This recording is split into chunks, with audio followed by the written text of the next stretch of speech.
Well, pull up a chair and set a spell here at Tales from SYL Ranch Live, the vlogcast that reminds you to always know where your towel is. And I'm your host, Bill Stone. Well, welcome to tonight. We're going to have the Fandi Masters review of Doctor Who Season 11, Episode 3, Rosa. And we will be having my Fandi Masters viewer-sponsored review of the movie Predestination. And welcome to my new channel. I am here because YouTube has been frivolously deleting my various videos and assigning strikes, such that as of now on the old channel I can no longer upload, stream, or do anything from the previous channel. And as my entire show is streamed, it became necessary to go to a new channel. I will be slowly migrating some and not all of my videos over to this channel. Some of them are going to go other places. I haven't quite decided where. But thank you, YouTube. Thank you all to hell for making me need my towel for damn sure this week. Anyway, I'm sorry about the mess. I hope that some or most of my regular viewers are able to come over here. And as my lower third will occasionally say, YouTube sucks. So to explain my show for new viewers, people that might not come in directly on the hour, I do live reviews. Sometimes I do serious films, sometimes I do schlock just for the kicks of it, and sometimes I review films or TV shows with broad appeal, for example, Doctor Who. And I don't just do that one for the views, I also do it because I happen to like the show. However, usually I stick to the period from about 1900 to 1980, and that's because the period after 1980 is pretty well documented. We had Star Wars, we had all of the great science fiction that came afterwards, and even better, we had all the great technology that allows us to document these things. But the period from 1900 to 1980 is not so well documented, and there was quite a lot of science fiction and science fiction fandom that occurred during that period. And so part of the reason that I do this is to document it. Since this is live, I will take any and all questions, comments, and nasty remarks. I will respond to as many of my viewers as possible, and you can tell me if I'm missing something, if I'm just completely full of crap, or if I happen to be amazingly awesome, which is probably far more likely. I go into more depth than most reviewers. I don't just say if I liked a movie or not. I go into acting, directing, cinematography, and some of the mechanics of making the film, because a long time ago, in a galaxy far, far away, I was once an actor. Now, I can speak with some authority, not as much as a modern working actor, and I never want to give anybody the impression that I can, but with some authority. As they often say, those who can do and those who can't teach. And I suspect that reviewing kind of falls into the those who can't do part of things. Now, you will find from now on that my descriptions are very short, and that is because I think, I'm not sure, I think that's part of the reason that they kept pulling my videos and giving me community strikes. A-holes. But that's why I'm doing that. I'm making them much shorter. If you want to know where you can donate to me, the best thing to do is to go to my website at sylranch.wrstone.com, and you will find numerous ways to be able to support the show. I wish I could put them in my description box, but I'm really not sure if that won't get me into trouble. Thank you, YouTube. Thank you all to hell. As my lower third says, YouTube sucks. So, my review of Doctor Who Season 11, Episode 2. Or 3, rather. I want to talk about what I'm going to do with Doctor Who going forward. I think maybe it's sucking up too much time for other reviews and making the show run long. So I'm just going to break down and do it. On Sundays, starting this next week, Sunday evening, I will have a special show just to review Doctor Who. It'll be the same time, 9 p.m. Eastern, 8 p.m. Central, 7 p.m. Mountain, 6 p.m. Pacific, and if you're working off of UTC, that'll be 1 a.m. the following morning. I will continue doing that with the exception of when I do the Christmas special, in which case I'll do that on a Monday night. I may very well do the same thing with the Orville when Season 2 starts, and there will be many reviews of other TV shows that I may start doing those. The reason that I'm doing the Doctor Who one on Sunday evenings is that I have discovered that it's best if you can get that review out there right the hell away. If you were the first, that is a good thing. Now, I could just do it within a couple of hours after having actually reviewed the show, or having seen the show, because, as I've mentioned before, as the Fandi master, I can find that show within an hour after it airs on the BBC. But I don't want to put too many spoilers out there for people, so I'll wait until after it has aired on BBC America. So that review of Doctor Who Season 3, 11's Episode 3, Rosa. Let me change up a couple of things here. Now, I'm going to do a brief pause because I have realized that if I'm going to turn this into a clip, which I am going to do, it's probably a good thing to, give me a couple of seconds so that I have something to fade in on. Before I do that, let me check something really quick. Okay. So, here's my brief pause. All right, the Fandi Masters mini review of Doctor Who Season 11, Episode 3, Rosa. Sometimes I like to put things into context, but what the hell context is there to put in here? It's 2018. This thing takes place in 2018. We all know what things are like now, so, hey, none of that. In terms of a non-spoiler review, I think, frankly, that this is a great episode. It is, to me, very interesting that this episode happens to coincide with my review of Predestination, because Predestination and this have some things in common. Now, the story was, in many ways, kind of predictable to me. However, I have to tell you that it's so well made that by the end, it sort of brought a tear to my eye. Even after multiple viewings, which is a good thing. It's an indication it's a well-made episode. And doing that to me is damned near impossible, because as the Fandi Master, I have seen it all. I am very rarely emotionally moved by anything that I watch. So that's a good thing. That's a really good sign. It was well shot. Performances are great all along, and I honestly believe that this is a great episode. So, having gone out of non-spoiler territory, I have to issue a... Spoiler alert. Spoiler alert. All hands, prepare for incoming spoilers. Yes, it is a spoiler alert. And that is because I am the Fandi Master. And that means that the fandom is strong with me. And that means that nothing is new, nothing is original, and at worst I figure it out about a half an hour early. This is neither a boast nor a brag. This is sadly where you find yourself after having watched, read, and listened to about 100 years worth of science fiction. You just can't see the new stuff for the entire century that went before, and you find out there isn't much that's very new in all the world. So, my spoiler review of this puppy. Going through the synopsis as briefly as I possibly can. The Doctor and her crew end up in 1955 Montgomery, Alabama, instead of Sheffield, where they have apparently been trying to get to repeatedly, which I find amusing. 1 second while I do something here. Okay. But before attempting to leave, the Doctor finds out that there are traces of Artron energy in the area from another time-traveling device. So they decide to investigate, and the group learns that they have arrived the day before Rosa Parks refused her bus seat for James F. Blake on December 1st, which effectively did influence the civil rights movement in real life.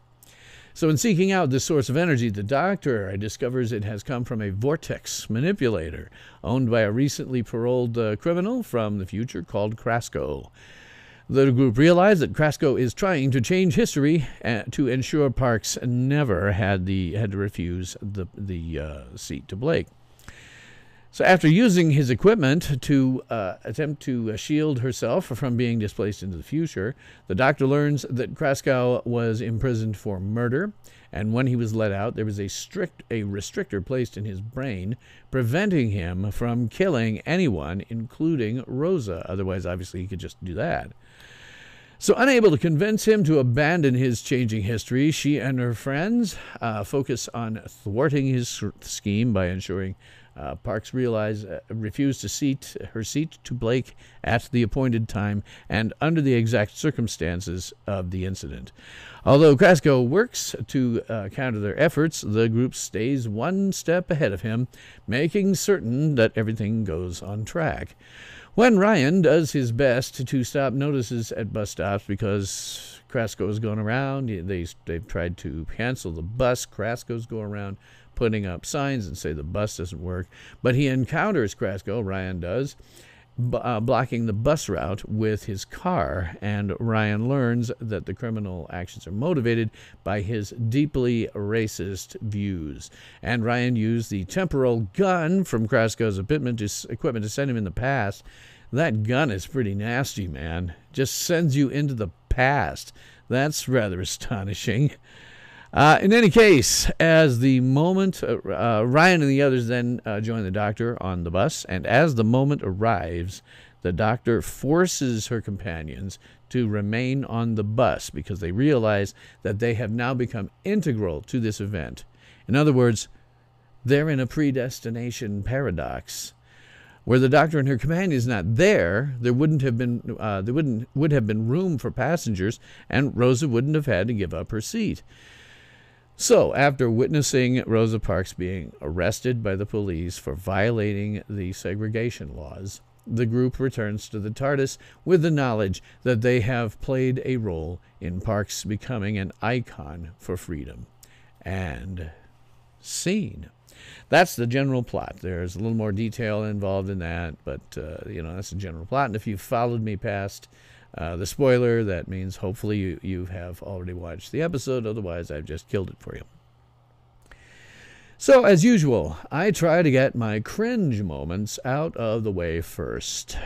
My first cringe moment is, why are there still racists?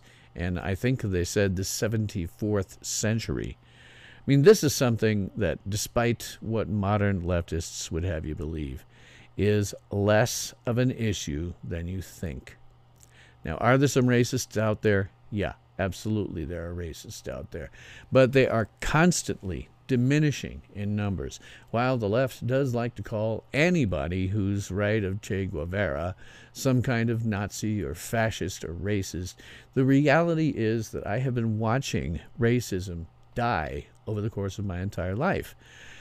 When I was a child, there was a kid that I was pretty good friends with. I won't mention his name, but I was pretty good friends with, a black kid. It was normal at that time to refer to black people with the N-word. We called it to him to his face. We actually called it to him to his face. And, I'm sure it hurt his feelings, but it was pretty damn common. And now, the 1970s, we pretty much got that out of our lexicon. Now, I don't remember the last time that I heard a black person referred to by the N-word. I'm sure it must happen, and it may happen in other places in the country other than beautiful downtown, or midtown rather, Lincoln, Nebraska. But none of my friends have ever done it. I really don't remember it. I don't remember it ever happening. And, you do get some agitation groups like Black Lives Matter. And the problem with them is when you look very carefully at their poster children, you find that what they're saying about them isn't necessarily true. Things really are a hell of a lot better. Maybe there is pockets of racism where people say this stuff. I have never seen it. I have honestly never seen it. And while this episode may have had some SJW stuff in mind, telling us, see, America is still racist, I don't think it really was. It was talking about a time period where racism was quite rampant. It was the norm.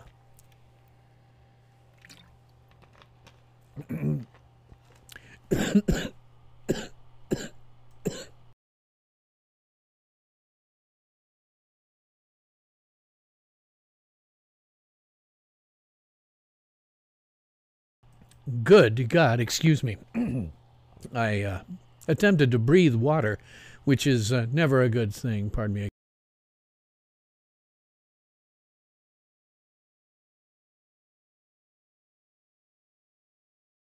Okay, that'll frack up my voice for just a moment. But anyway, the cringe moment here is this character is from Krasko's from the 74th century. It's just hard for me to believe that by the 74th century you're going to have racism. I don't get that one. But there are great moments in this. There are a lot of great moments. As I say, this is one of those few times that it's so well made by the end, it actually brought something of a tear to my eye. And that is really difficult. The predestination paradox I find interesting, just because I'm also reviewing the film Predestination, which is all about a predestination paradox. But events wouldn't have occurred or played out the way they did if the doctor and her companions were not there. It seems that they were, in fact, part of a predestination paradox. They had to be there or things would not have worked out. I like that Krasko has a vortex manipulator. It is a nice callback to previous Doctor Who. I also like the Artron energy thing. This is something they've used repeatedly in the 2005 series on. The amusing thing about it is it was damn near a throwaway line by Peter Davison's Doctor in the episode 4 to Doomsday. So I find it interesting. It's one of those things where they glommed onto because it makes sense. It's a thing like dilithium crystals, right? We don't know what dilithium crystals really are. They don't actually exist. And Artron energy is the same. It doesn't actually exist, but it is something that the TARDIS uses. So that's kind of cool. The scene where Ryan meant Martin Luther King. That was really very cool. I did see it coming, couldn't avoid seeing it coming. You just sort of knew it was going to happen. But Tosin Cole's performance really sells that, and I found that a really interesting and good moment. As I mentioned last week, the location shooting is always refreshing, and they did it again in South Africa here. I think they must have shot these episodes more or less back-to-back in South Africa. And as I said last week, I don't know that they'll do a South African shoot ever again, because in terms of modern current affairs, they're quite likely to have a genocide of white people down there right now. It's not precisely a great moment per se. I mentioned last week that one of the things I worry about whenever the doctor goes to somewhere in the United States, that they'll screw up the accents. You have British actors, or maybe in this case South African actors, with a totally different accent than Americans, but they did a very good version of it. They also did a very good version of a Southern accent, though I have no idea really whether they got it right for Alabama. See, there's regional variations. The accent that's in Alabama, for example, is not the same accent that's over in Tennessee. And even American actors tend to get that wrong. And the fact that we had them here getting it right was very cool. I like that very much. They also got the cadence and idiomatic expressions right. British actors generally screw up the cadence of American speech. It's hard to describe, but I notice when it's done very wrong. Similarly, the idiomatic expressions. For example, in Great Britain, they might use the term sorted out, where in the United States, we might say straightened out. They also, in the UK, you tend to use worked out, where in the United States, we might say fixed. So the fact that they got those idiomatic expressions right is something for me. They don't always do it in Doctor Who. I've seen them do it badly. But here, it's very good. For example, in the first episode of Torchwood, Captain Jack pronounces a word estrogen. Well, that's a British pronunciation, but an American would say it estrogen. Minor things, stuff like that tends to come up when they're shooting episodes that occur outside, in the United States, or have people with a U.S. accent of some kind. Now, in terms of the writing on this, it's attributed to Marjorie Blackman and Chris Chibnall. I don't know how much is of one thing or another, but I can tell you a bit about Marjorie Blackman. Ordinarily, when I do a mini review like this, I don't necessarily go through IMDb's or that sort of thing, but I looked up Marjorie Blackman and was rather impressed. Her IMDb is 1966 to present, with a rather large gap between 2007 and 2018 with this episode. She has 9 TV writing credits and 1 series in pre-production, and looks like largely she's done children's shows. However, she is one prolific author. She has written 67 books, including one called The Ripple Effect, which was a Sylvester McCoy-era Doctor Who novel. She's written 5 different book series, which is where a lot of those 64 novels come into. She's written 4 different TV series, including all the episodes of Pig Heart. And she's done 2 stage plays and 1 radio script. She has won the BAFTA Children's Award for Pig Heart Boy. Clearly a very prolific and a talented author. And then Chris Chibnall is also credited on this, and I really haven't the slightest idea who did what. It was, in my opinion, really great writing, just great. Again, I don't have any idea how much to attribute to one writer versus the other, but frankly, as a black woman, I would have to suspect that this was a labor of love for her, and I think it shows. And like I say, she got the idiomatic expressions and the cadence of the actors down right. So, part of the mini review, the Doctor, again played, as always this season, by Jodie Whittaker. She is great, as she has been so far. She continues to basically be the Doctor. I have no problem at all, believing her as the Doctor. Not a problem whatsoever at all. So she did well here. There is, again, nothing that particularly stretches her as an actress, but still sort of this wisecracking, fast-moving Doctor, which is so different from what we had for 3 years with Capaldi, I think is really good. And if anything cements her as the Doctor, it cements her right here. Then there is Graham, as always, played by Bradley Walsh. I continue to still like him. He is, so far, my favorite character in this series of episodes. I find it always amusing that when he wants to find out information, the first place he goes is to the bus drivers. And the amazing thing is it works. It works every single time. When he goes to the bus drivers, he gets answers. So I like that. I continue to like this character, probably because he's closer to my age. It's somebody that I personally can identify with and say, oh, gosh, I guess the Doctor could get somebody who is my age running around with her. So I like that. There is Yasmin, played by Mandip Gill again, and she does a fine performance. She has marginally more to do here than previous 2 episodes. She still doesn't really have a character per se. And I do continue to wonder, as I've mentioned before, that maybe this is too many companions for character development. Previously, since the 2005 series started, Doctor Who has been about the companions and not so much about the Doctor. It's character growth for the companions. And when you only have one companion, you can grow them over an entire series of 12 or 13 episodes.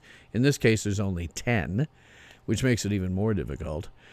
So with 3 of them, you have to do some type of character development all throughout, and that is really fracking hard to do. I think they may have shot themselves in the foot on this one by having too many companions. Let's just pare it all down. We'll leave everybody behind except Graham. I think that would be fine. Ryan is again played by Tosin Cole. Does a fine performance. When he's slapped, looks like he's about to get into it.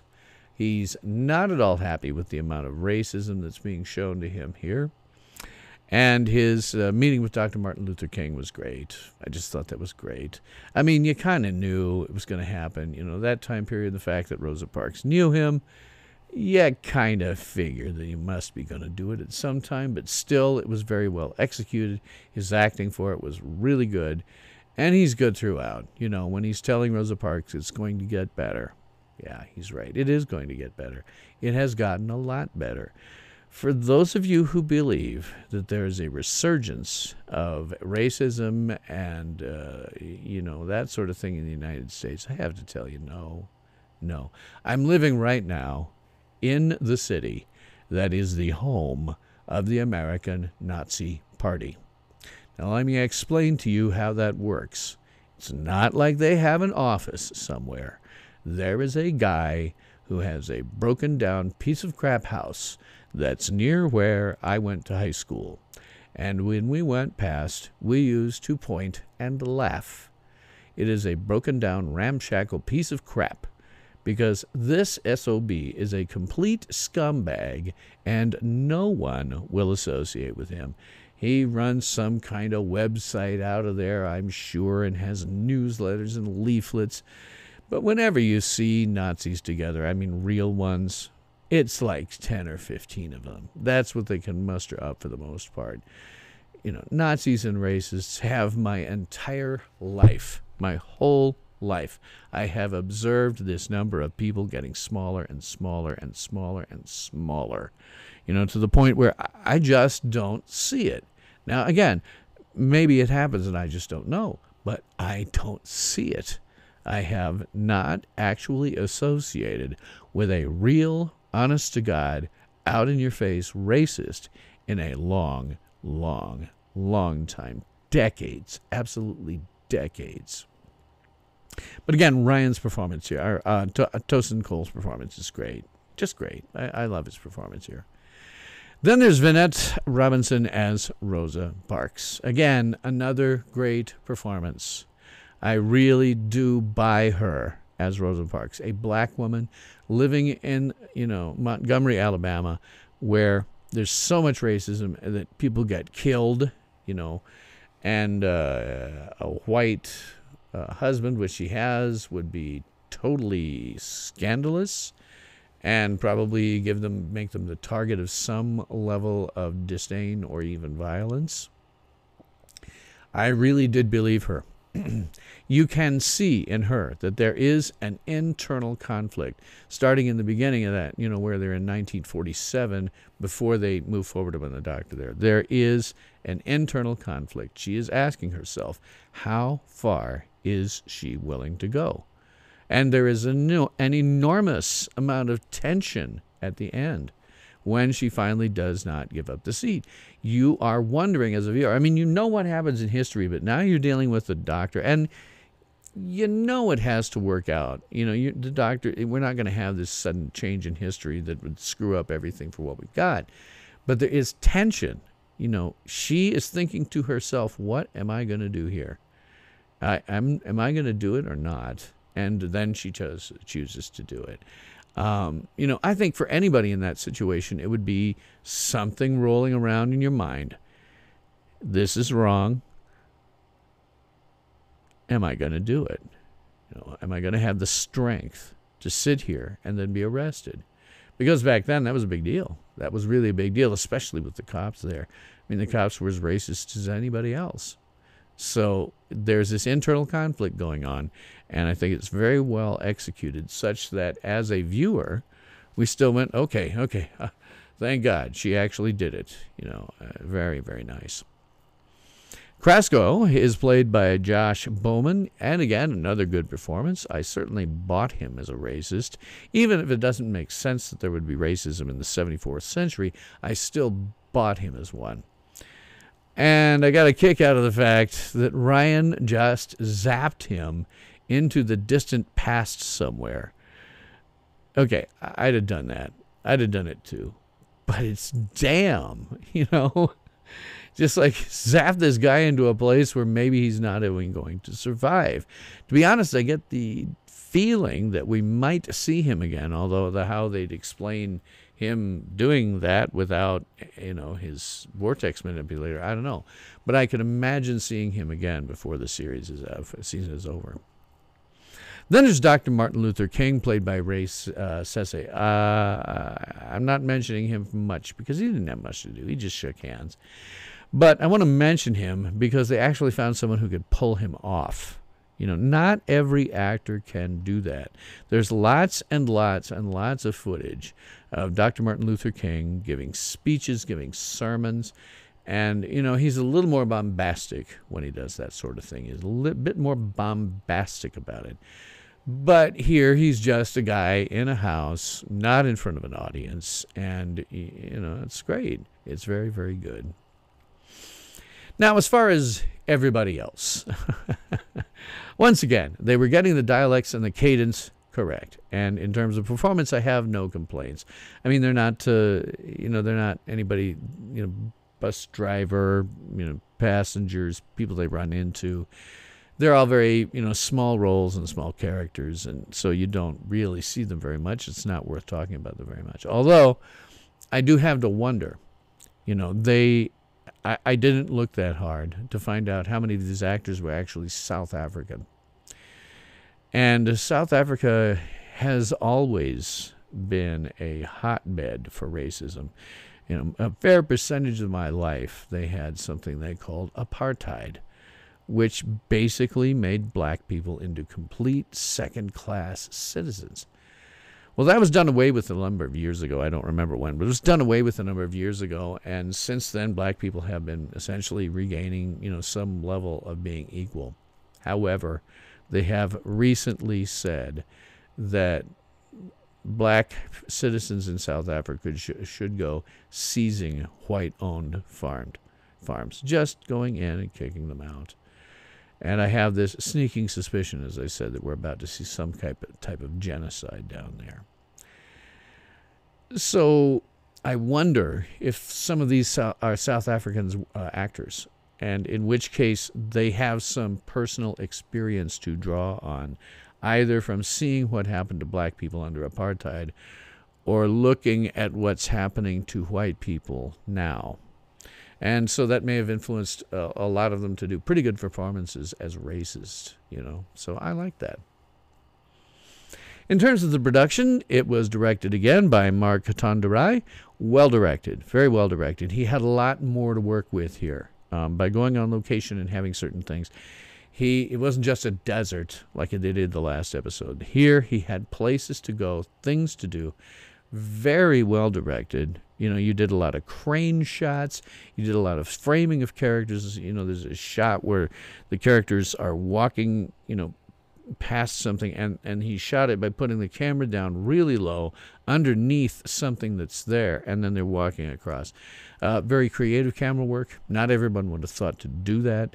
When they're at the motel that says whites only, it's a crane shot where he pulls up from the top of the sign and down to the characters to get their reactions to the whole thing. So a lot of good creative camera work in here. I am now impressed more with Mike Tonderai.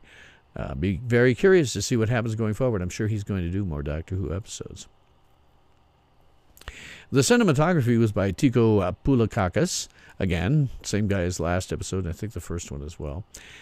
Now, as I always say on these, I don't know how much of this is a collaboration between the cinematographer and the director.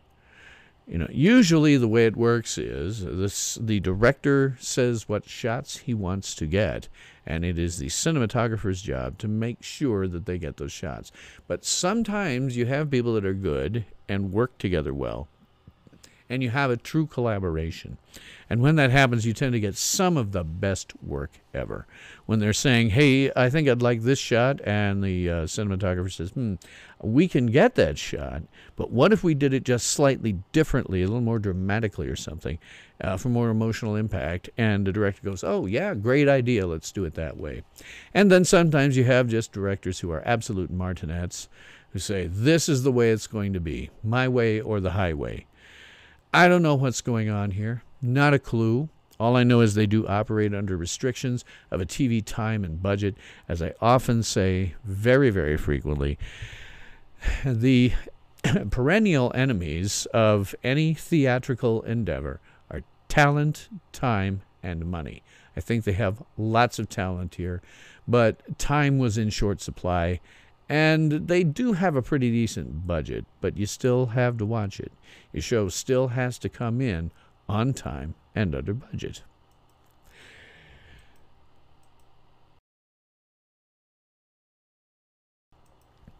Now, the visual effects are by Martin Western. There were not a ton of visual effects in this that I know about. God knows, they could have had green screens everywhere. I have no idea. I think you could probably say that the shots when they're outside are probably less green screen, although, in order to create Montgomery, Alabama out of South Africa, they may have done a number of green screens and then adding in buildings and things like that weren't present on the set. Don't know. Whatever happened, it was still excellent. It is what we've come to expect of Doctor Who, and it was seamless. So, hey, props for that. By the way, on the cinematographer, I do mention, when you don't know what the hell's going on, you have to fall back on the two standbys, the two absolute requirements of a cinematographer. You could see what you were supposed to see, and you knew what you were supposed to look at. And that was definitely the case here. Production design, I got a bit to say about this, was by R. Will Jones. Location shooting. You have no idea how much I love location shooting. It is such a breath of fresh air to see these characters walking around in real environments rather than something that is half CGI or you can't even tell what's CGI. Now, as I say, it may very well have been that in order to get everything that they needed to make this look like, Alabama, they may have had to add some stuff back in post. I don't know. This sort of thing is so common now, and it's impossible for me to tell which is which. But either way, location shooting I loved. The locations were, in fact, in my opinion, just perfect. In prior episodes, when they have not shot in the United States, it tends to feel wrong. It tends to feel like they have been shooting somewhere in Britain, trying to make it look like the U.S. So in this case, the South African setting allowed them to find locations that were close to the South, to the American South. Hey, Larry, thanks for coming in. Oh, you didn't see the email or the link? Oh, I'm sorry about that. Yeah, as I explained at the top of the show, YouTube has decided to frack me in the drain hole with precisely zero lubricant whatsoever. YouTube didn't show me starting live. Yeah, I know. I'm going to have to work up to having subscribers who have hit the notification bell, because otherwise I don't know if it's going to show anything for me. I had hit 200 subscribers. I was at 203 when YouTube decided to frack me. As it says in my lower third from time to time, YouTube sucks. Anyway, getting back to the production design, the fact that they were able to do it in South Africa, a place that is relatively warm, a place that is similar in some respects, that has the type of foliage that you would expect to see in a place like that, really worked. It really did look and feel like Montgomery, Alabama. I have been to some places in that region of the South, never to Montgomery, but some places, and this looked it. So I suspect the residents of Montgomery, Alabama would probably disagree. They'll say, oh, that stuff couldn't come from Alabama to Montgomery. But hey, to the untrained eye, somebody who's never been there, Looked fine. Looked good. Larry says, you have all the notifications on. Well, I don't know what to tell you. YouTube's terrible. I would reiterate for you or anybody else that pops in, I have decided that instead of doing these mini reviews at the beginning of the episode, Sunday nights at the same time period, 9, 8, 7, and 6, I will be doing mini reviews of Doctor Who that are going to run about a half an hour. So, I'm going to do 2 shows now. And I may do that with the other ones. I don't want to interfere with these long reviews that I do for movies like Predestination. I'll just do the mini reviews, hopefully, the day that the episode comes out. Doctor Who I could do within an hour or 2 after the show having aired. But I'm going to be nice, and I'll wait until it's aired on BBC America for some people. Yes, Larry says, some still think we are in the racist 1960s. I was talking about that earlier, too. Real quick, just one last thing on the production design. I'll get back to that. The sets did capture, I think, perfectly the racism that you saw then. Black people living in utterly impoverished conditions, and the sets looked period. I didn't live in the 1950s. I lived through some of the 1960s and 1970s, etc.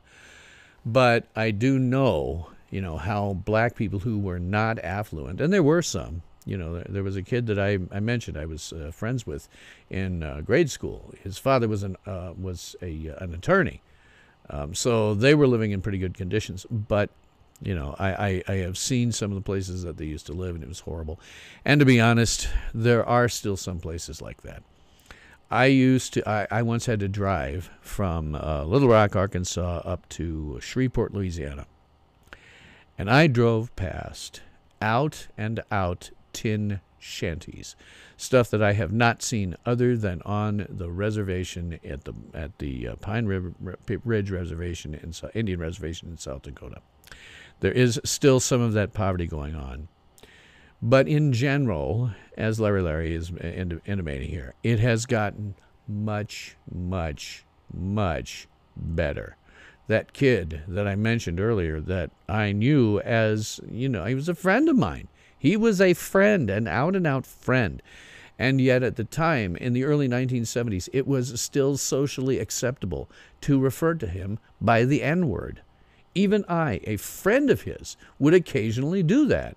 That was normal back then, just normal.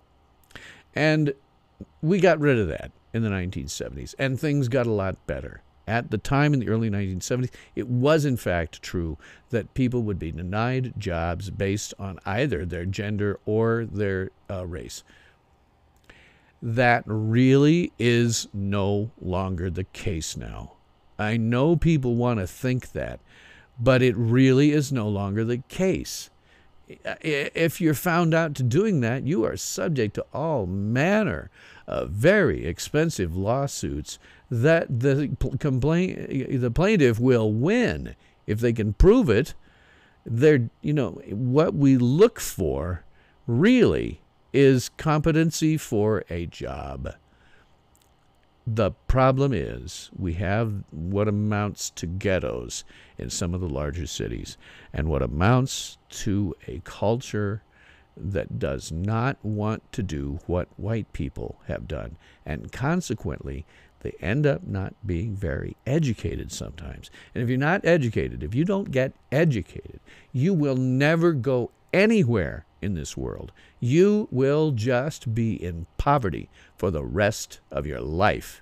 And you'll raise children who will probably be in poverty for the rest of their life. The best thing that anyone can do, black, white, Asian, anything, is get educated.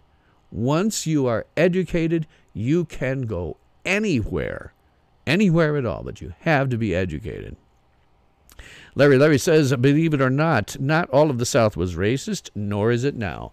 Yeah, I mentioned that this, I think, is a really good episode. I think it's really well put together at the end. And this is hard to do with me, Believe me, as the Fandi master, I have seen it all. It's very, very difficult to actually move me emotionally, but I was tearing up by the end. I think it's a really great episode from that. Now, some people probably think this could be some SJW thing, where they're doing this because people think that there are more racists now in the United States than there have been. And no, that's not true. That really is not true. I cannot remember the last time that I spoke to an actual out-and-out racist. I can't remember it. I just can't. It's been decades. Things have been getting much, much, much better. Not to say that there aren't some racists out there, but I haven't seen one in decades. There is nobody I know that would refer to a black person or anyone else as inferior. They would never deny them a job based on their skin color. It just isn't nearly the kind of problem that it was before.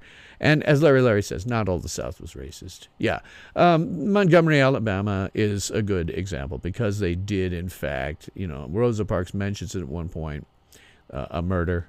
They did do that sort of thing there, but not all the South was that racist. You people, Larry says, UK people called people from India the N-word. Yeah, I'm sure that happened. I don't know why. As someone who hasn't seen a racist in so long, to me, the whole concept of thinking of people as inferior it never enters my mind. You see a black person, a Muslim, and I don't think of them as inferior in any way. I just think that there is a subculture. Oh, I could get in trouble for this. From my observations after 53 years on the planet, I think there is a subculture in the United States' ghettos and very poor places that rejects anything that white men or white people have done, and that includes education. That's just wrong. That's just wrong. You have to get educated. If you don't, you will go nowhere. You will be doing a Mick job for the rest of your life. It doesn't matter if it feels like, oh, I shouldn't be doing what white man is doing. Screw that. Do what the white man is doing. Get an education, and you will be able to succeed in life. Without it, you'll be doing a Mick job for the rest of your life. So, back to the review, that little aside that I might get in trouble for somebody for. Please, YouTube, don't take that one down. We can look at other aspects of the production. The makeup was by Amy Riley. There's not much to say here. The makeup was mostly practical. She's not doing, lots of face makeup and everything. It's just makeup that's practical for what's on TV. It was fine. Great. Costume design. God, I'm going to get into this one for one reason. I thought the costumes were very, very good. They largely, completely nailed the mid-1950s costumes. I loved them. I have talked about one of the videos that YouTube took down was the one where I was talking about 1950s fandom, and I could not re-upload it. When I tried uploading it to this channel, it was instantly rejected. Apparently, they have a database of stuff they've already rejected, and they kicked it off. I immediately deleted it so they didn't give me a damn strike on the new channel. It'll be up on BitChute. That's where I'm going to put it up, is on BitChute. I think it's probably already there. I think most of my videos are going to go over to BitChute, my older ones. We'll just start from here. But they took that one down. And I have yet to get the 1957 one up. Maybe I'll be able to get that one up here. But the costumes I thought were great. I thought they nailed them. It was great. There is one thing that I have to mention.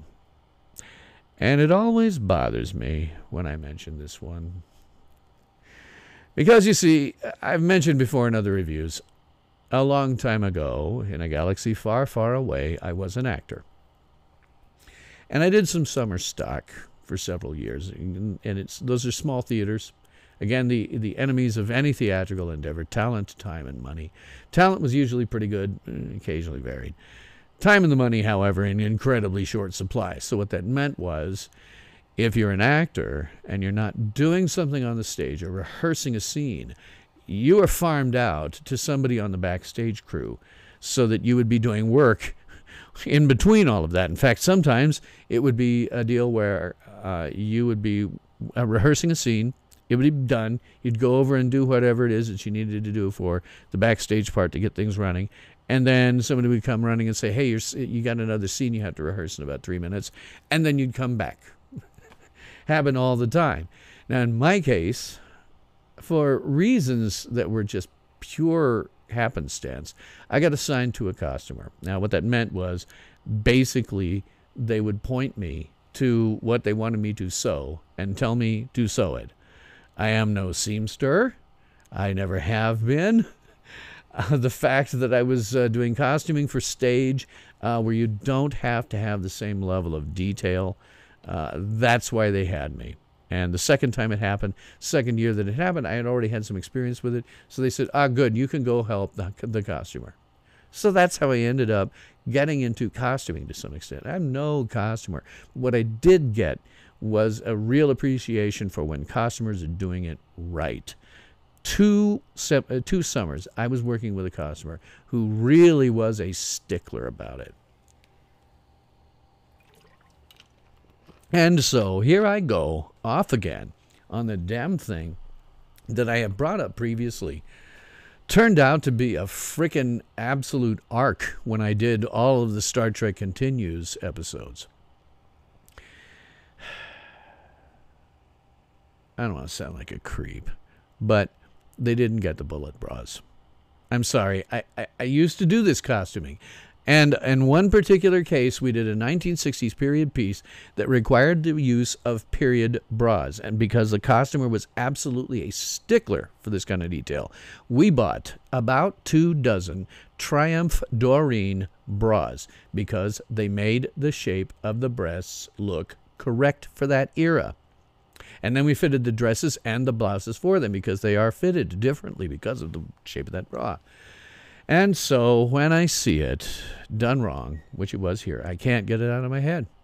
It's something that sticks out on me. I don't want to sound like somebody who's always watching women's breasts, but in period pieces, I notice it because of that summer when we bought all of these bras. As I say, purely happenstance that this even ever happened to me, but I cannot get it out of my mind when I find it. Larry says, my mom tried to teach me to sew, at least to repair buttons, etc. Didn't stick, but thanks for trying, Mom. I can sew buttons. But if you want me to do any kind of costuming, I am screwed. You're not going to find me doing any costumes for cosplay. I'll buy that stuff. I had, very luckily, my chair's sunken down again, sorry. Very, very luckily, my ex-mother-in-law, now deceased sadly, was an excellent seamstress. She made me 2 Star Trek uniforms, one from the original series and one from Next Gen. Can't fit into them anymore. But she was a great seamstress. Me, buttons. Buttons are about it, yeah. Captain Jesse, hi, thanks for finding me. Yeah, well, I wanted my, my regulars to get here. I sent out emails where, I sent out emails where I could. Contacted you because I saw you were doing some, I went to your channel, frankly. I went to your channel and stalked you. I looked at some of the videos you had favorited and looked to see if you had any comments so I could find you. But I did want my regulars to find their way over here. I love you guys having here, and if you can find your way here, that's great. And of course, I'm starting out with very few subscribers anymore, so please tell your family, friends, neighbors, pets, and livestock to sub to my channel for my new channel. I want to get up to 100. If I get up to 100, that means I can have a custom URL on YouTube, which I'd really like. The URL that I've got now, I'm not even using. I tell people, go to tinyurl.com/SYLRanch. It's the easiest way to get here. But thank you very much for being here, Jesse. And you too, Larry. I appreciate it very much. Anyway, aside from that little thing, that I always want to throw out the caveat about why I notice it. It's not like I'm sitting there staring at women's breasts the entire time. It's just that my eye is trained for this because of one season where we had to buy 24 Triumph Doreen bras so that the women looked more period. Because modern bras are not the same. Modern bras are designed to show cleavage. Literally, that's what they're for. 1960s, 1950s bras were not for that. That's not what they did at all. So I notice it because of that one season. Larry says, your mom made your original series Star Trek blue science uniform from plans from Major Barrett's Lincoln Enterprises. Yeah, mine did. I think, I'm not sure if it was Lincoln Enterprises, but we bought, I don't call it plans. But we bought those for both the uniforms that she did. We actually bought them for the movie era uniforms. She never got around to that, but those are fracking hard. The jackets and stuff. And the plans, the instructions for those are kind of cryptic. It's why people pay a good, fair amount of money for those uniform costumes, because they're tough to make and easier to just buy than actually sew. Again, just says Brittany at YouTube channel is a good sewing clothing maker. Okay, I'll take a look at that. I know there are some real costumers out there. I know several, but at this point I don't have the money. And in any case, I don't want to be the guy at the con, the kind of overweight one. Doesn't really fit the costume. Over on my one of the things that's in my Amazon wish list is sort of my own version of a jacket costume that I've put together. I'd like to be able to buy it someday, but ain't happening now, that's for sure. That would look okay on me. I've looked at it very carefully. That would look okay. It is not like any other costume you've seen in any series, but it would be an original series take on a jacket type uniform. Let's see. That is back to diapers. Maybe you can order a special order for 1 or 2 piece. Well, not something I need, fortunately, at least not yet. Give me some time. Larry says the hidden zipper from neck down to armpit was tough to do. Yes, that is a tough one. As I say, my ex-mother-in-law was a very good seamstress and was very kind enough to do that for me for Christmas gifts and stuff. But let's see. Kevin just says you might look good in Scotty's engineering outfit and next gen TMP to Star Trek 5. Well, not the TMP ones, but where he's like wearing that white radiation suit or something. Yeah, I probably wouldn't look bad in that. Unfortunately, the jacket, even the bomber jacket, I'm just a bit too heavy for it. I am lifting weights now.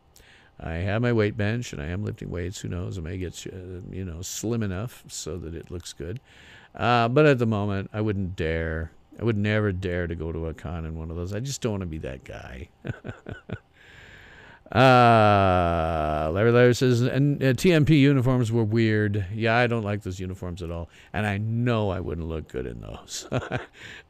It's the same reason I don't look good in Next Gen jumpsuit. Just don't look good. Anyway, back to this mini review. Let's see. Oh, you're referring to Scotty's white shirt and the black engineering vest. Yeah, that might work. The vest and shirt might work. That might work. If it's fitted just right. But as I say, I'm kind of looking at something a little bit different. So maybe I'll put that out there sometime so people can see it. I have had to pare down the descriptions on my videos because I'm unclear if maybe that wasn't causing problems. I don't know. They killed these videos, gave me strikes, and I have no idea why. I haven't the slightest clue why they've done it. And there's no way to find out. They kill you on it, and there is absolutely no way to discover why. And I'd like to know so that I can't do it again. So I have pared down my descriptions considerably.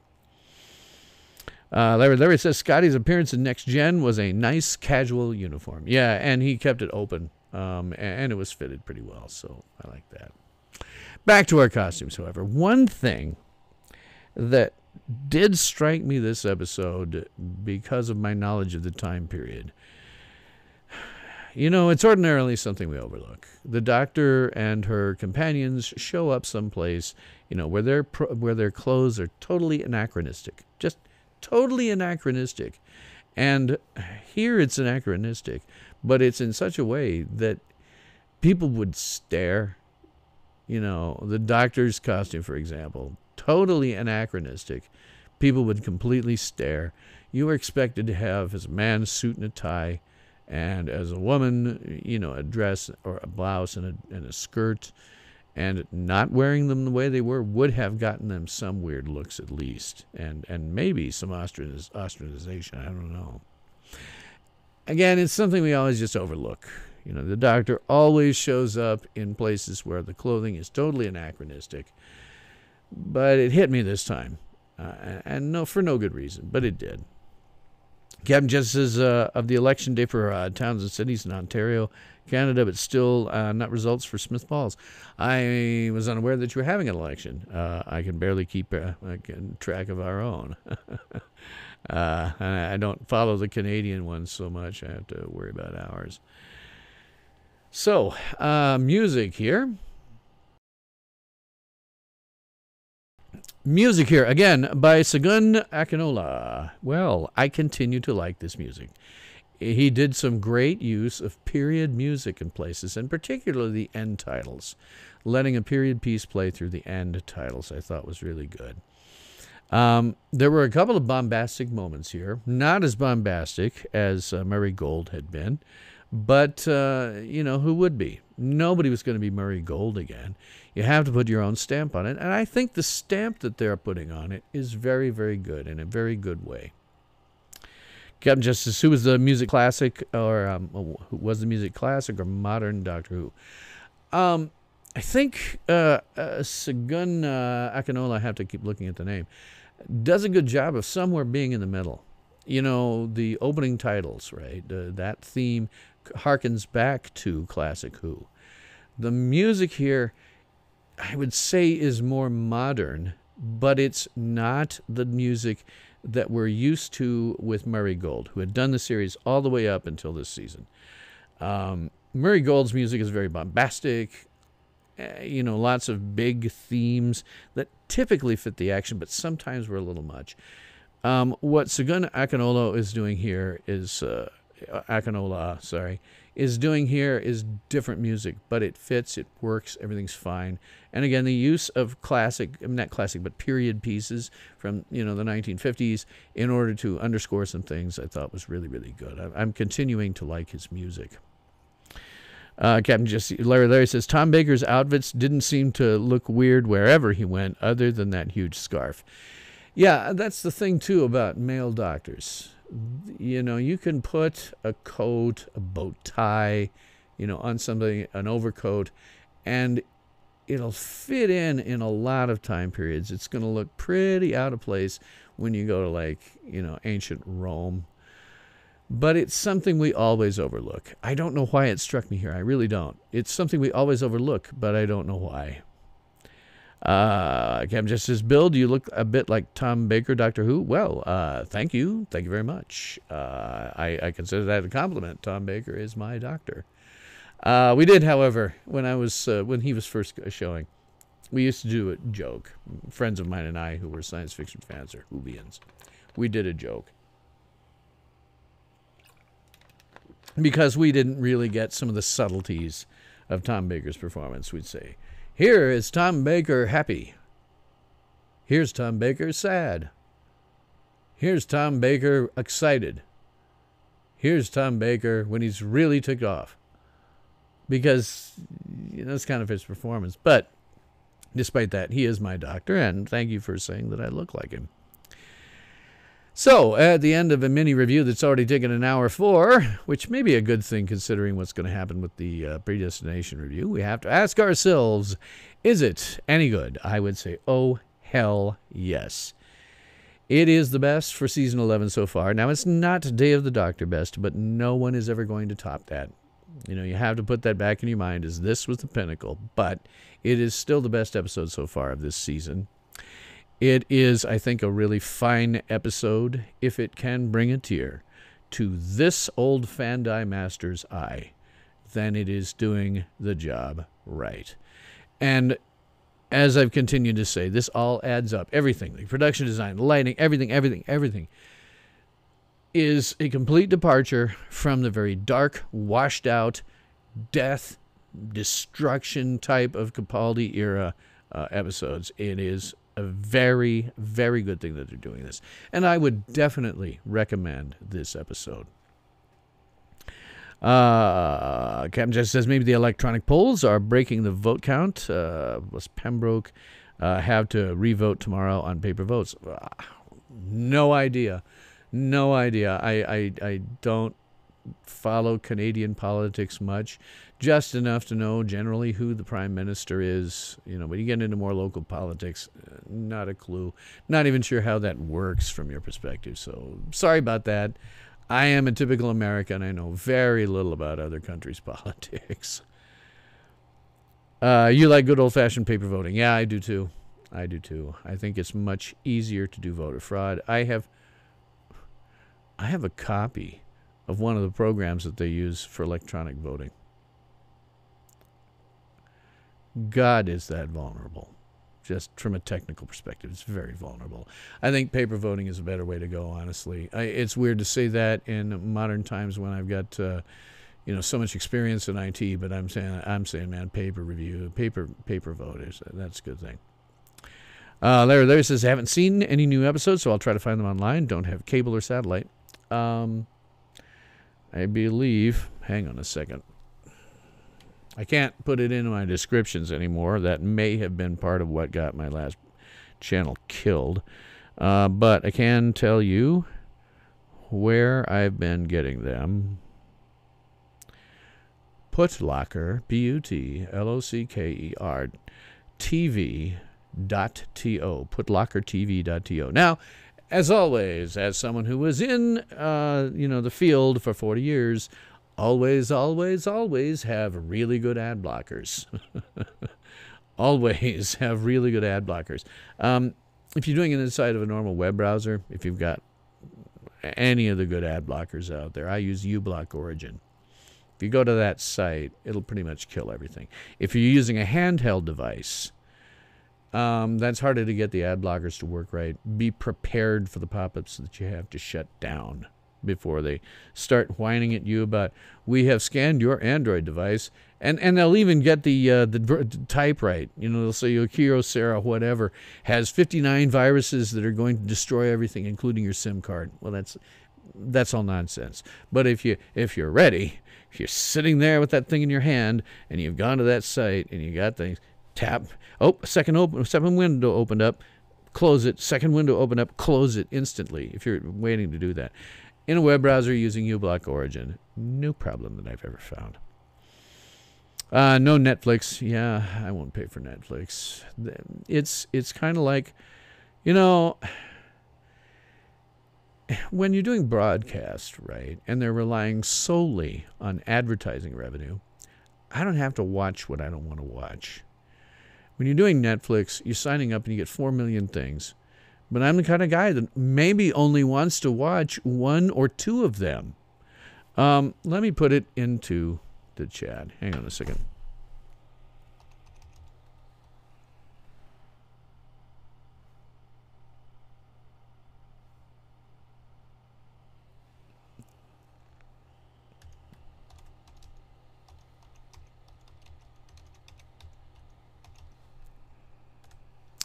That's where I go. Putlocker TV, putlockertv.to. Again, be prepared for pop-ups. Make sure you have ad blockers. And don't tell anybody that I told you that. Yeah, Put. So, that concludes that review. I think it is a great episode. It had me tearing up by the end, and that happened 3 times, because I watched that episode 3 times. If you can do that to me, that's a good episode, because I am old. I am the Fandi master. I have seen it all. And it's usually very, very hard to move me emotionally. So I liked it. It was a very well put together episode. So, I'm going to do a couple of brief pause here for when I do this as a clip. And we'll go back to the review for Predestination. This was a viewer-sponsored review. I hope very much that the viewer who sent this to me, Jay Haley, eventually finds his way to this channel so he can see the review. I did send him an email. I tried to get anybody that I knew for sure was a regular to show up. So hopefully they'll get there. So, okay, again, context, none really necessary. This film was released in 2014. We all know what life is like now. Don't need that context.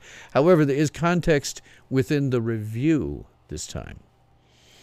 This is one of the few movies that reviews I've done for modern films. You know, a lot of times when I do them, it's for like Doctor Who, it's for Star Wars movies, it's for Marvel movies, it's Star Trek. But that doesn't afford you some of the things that you get by virtue of doing this kind of movie at this time.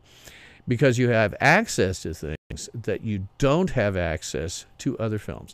Unless you're somebody who is out to write the definitive work on how this thing was made, and you interview lots and lots of people, and you get them to talk about everything, including talking about talking crap about the people they didn't like, which is often very, very difficult to do with modern films, because nobody wants to piss anybody off. They might want to work for them later. So it's hard to get them to come out and say bad things about them. However, in this particular case, there is an amazing making of video that is here on YouTube. If you want to see it, search for Bringing Predestination to Life. Oh my God, what a good film. Again, I can't post the link. I don't know if that won't get me a community strike, but search for Bringing Predestination to Life. This is an amazing making of film. You know, the things that I wonder about, how were certain things achieved? Who exactly did what? How much collaboration was going on? Was it the director and the cinematographer with the production designer, and all of the various makeup artists? What did they do exactly? Because as much as I try to find these things out via IMDb, when you get backstage, you find that some of the jobs fall to people that you wouldn't have expected. And so when I'm reviewing them, I am reviewing them from the best perspective that I can, but it is not the insider perspective, and most of the time, movies like this don't exist. Now, this one, Bringing Predestination to Life, is about an hour long, and it is incredibly informative. So, when deciding to do this review and having watched that, I was then left with a question that I don't usually have, which is, do I essentially retell Bringing Predestination to Life? Because that is going to have a ton of backstage information that I am not privy to. And frankly, I don't think, given that it's right here on YouTube, that I'm the right guy to do it. I would just be parroting back what you can already find out from an otherwise excellent documentary. So, no, I'm not going to do that. I do suggest to you that you take the time to sort of do the homework of watching Bringing Predestination to Life, because it's so damn good. I can't do anything like the detail and the depth that they go into in that film. Please go watch it. Your brain will love you for the rest of your life. So you have to ask yourself, what sort of kind of review am I going to do? Well, there's really only one kind of review that I can do, and that's to give my opinion about what worked or maybe didn't work. You have to understand that these opinions are informed by that film bringing Predestination to life, because I have some idea now about what they did, the process, the people involved, the stresses that they were under, and the mechanics of how they made that film. It's all in that video. Go and look for it. It's awesome. And so I can talk about what worked on screen. I can be the one thing that the filmmaker, in this case, does not have, and that is the audience reaction. Now, you have to understand, having been an actor long time ago in a galaxy far, far away, they sort of drilled this into us, how to be a good audience member.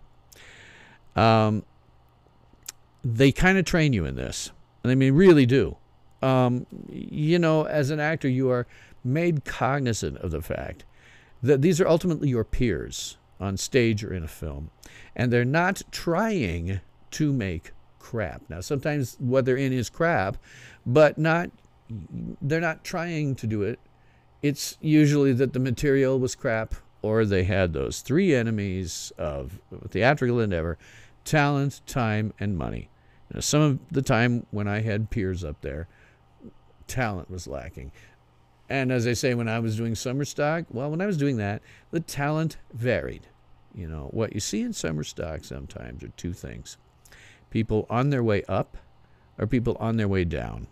It's kind of like minor league baseball. You either got people who are going to be in the show, or they've been in the show and sent down. And that's kind of what you see. So it varied. It varied a lot. And the time and the money was in incredibly short supply, but you do what you can. Sometimes it comes out like crap. Not any actor's fault, nobody behind the scenes fault, particularly just have problems with talent, time, and money. But they trained us to be a good audience member. And one of the ways I can talk about this, I went to see a videotaping of Wings, which was a TV series that came, a spin-off of Cheers that came on TV right after it. And they could, at the time they were making it, they could not find audience members. They could not get them. They came and handed us out all kinds of stuff. And, you know, anybody who wanted. So I went to see that. And, you know, what most people don't understand is for taping a half-hour sitcom, you're talking about 5 hours work. And they keep doing retakes. The first time, the joke is funny. The second time, not so much. By the third time, it's just boring. And as an audience member, as a good audience member, I would react to the thing the same way that I reacted the first time around. If it was funny, I would laugh. If it the second time, I would laugh the same way. The third time, I would laugh the same way. So this is what they trained you to be, a good audience member. You know, somebody who is appreciating that there is people up there who are trying their damned best. And they're not trying to make crap. And you're also aware that there is an army of technicians who are around them. For every one actor, there's like 5 other people who are doing work behind the scenes. You know, and again, you have to assume that they're doing the best that they can, given the enemies of, you know, theatrical endeavors: time, talent, and money. So on this one, the only kind of review I can do is as an informed audience member. Again, go watch this making-of movie, Bringing Predestination to Life. It's great because it showed everything we were doing, the actors, the crew, in every capacity. You know, you should really watch that. It will tell you a lot about how it was done, and hopefully you can come to your own conclusions after seeing their choices that they made and why. And your choices, your conclusions may not match mine. But to be honest, I kind of doubt it. The only kind of review here I can say that I can do is as an informed audience member. What worked for me, what didn't work for me, and so on. And Larry says, also titled All You Zombies. Well, I'll get into that. It was based on a Robert A. Heinlein story called All You Zombies.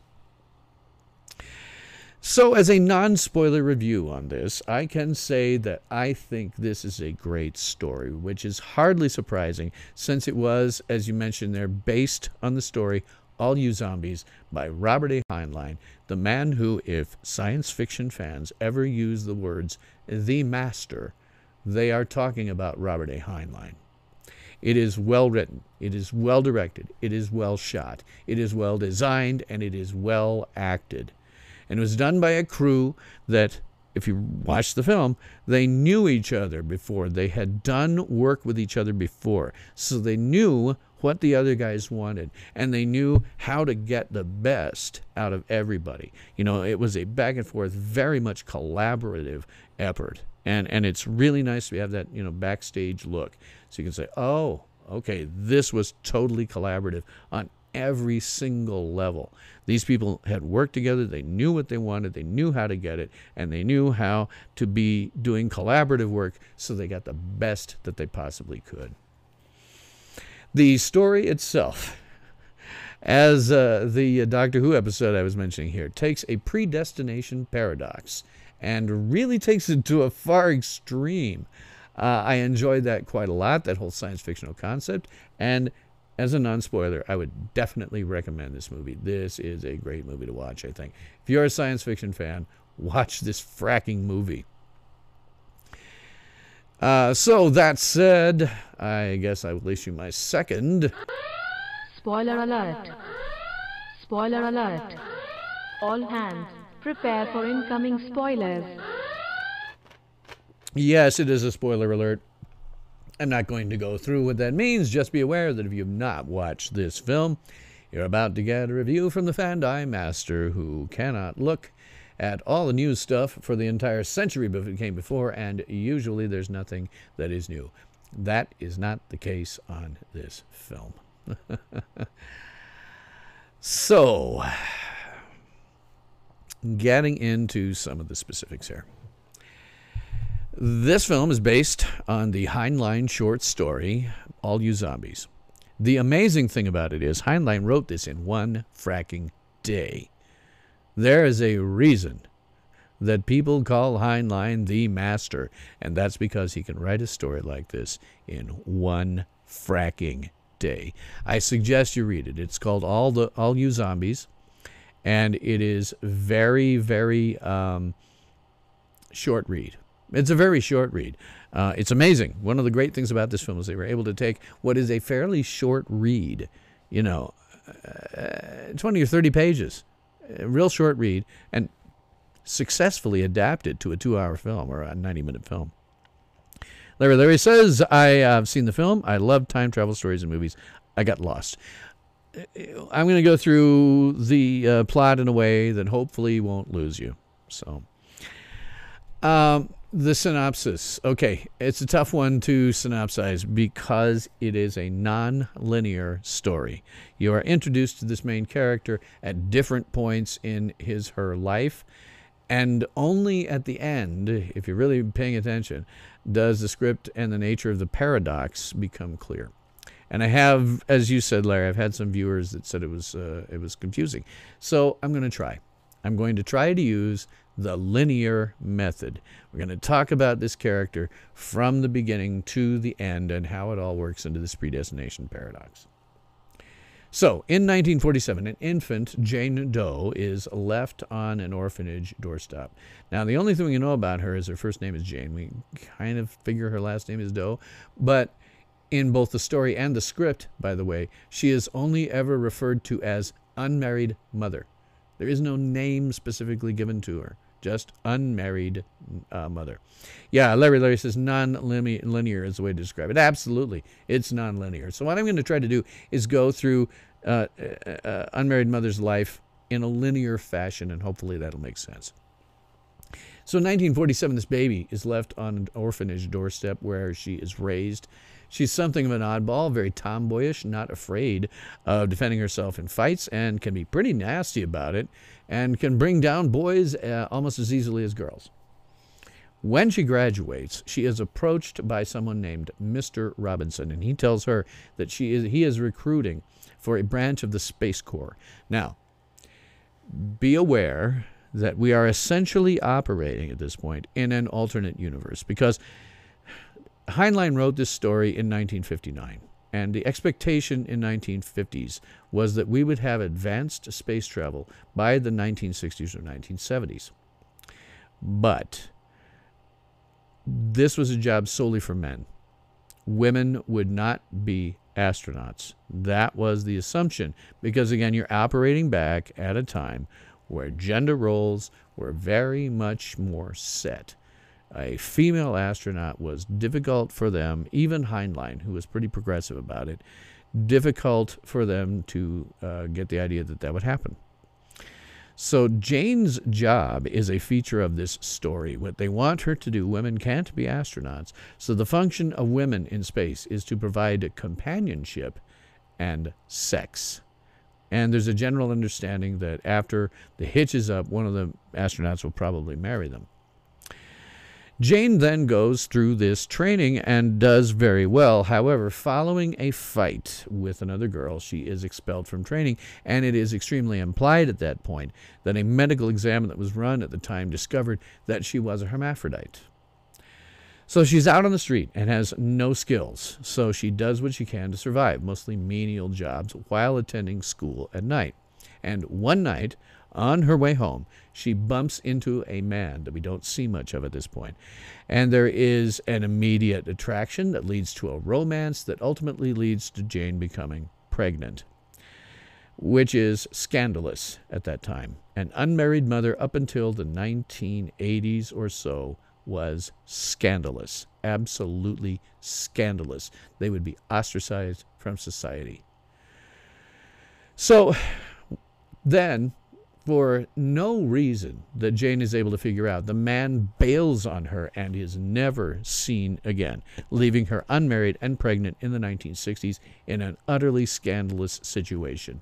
In fact, the word that they used to describe women in that kind of condition was ruined. They would call them ruined. And this was a word used by both genders. Women would look down on such ruined women. Men would think they were complete sluts, and they were ruined. So during her childbirth, Larry says, in reality, 13 women were chosen by NASA to train and be evaluated separately from the original 7 men astronauts. The women's program was eventually canceled and forgotten. Yeah, as I say, it's a question of when the thing was written. You know, they're taking this story and they do a near damned perfect job of translating it. It is exactly almost. There's a couple of things they added, but almost exactly a perfect adaptation to a film of this short story. And as I say, the assumption at the time that Heinlein wrote it was there would be no female astronauts. Period. End of story. There just wouldn't be. And the reason that he brings this up, the reason that these, I don't know what you call them, basically women who provide sex and companionship, was because they discovered that if you put men into space for very long periods of time, it becomes tense. I guess it's the easiest way to describe it. And so he figured, okay, but there's going to be a job for women here. They're going to be there for companionship and sex. That was what he thought.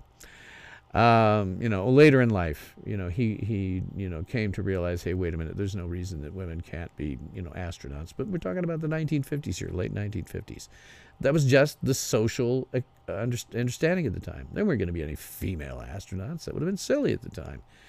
It's, now, okay, female astronauts, fine, as long as they can do the job. But back then, never happened.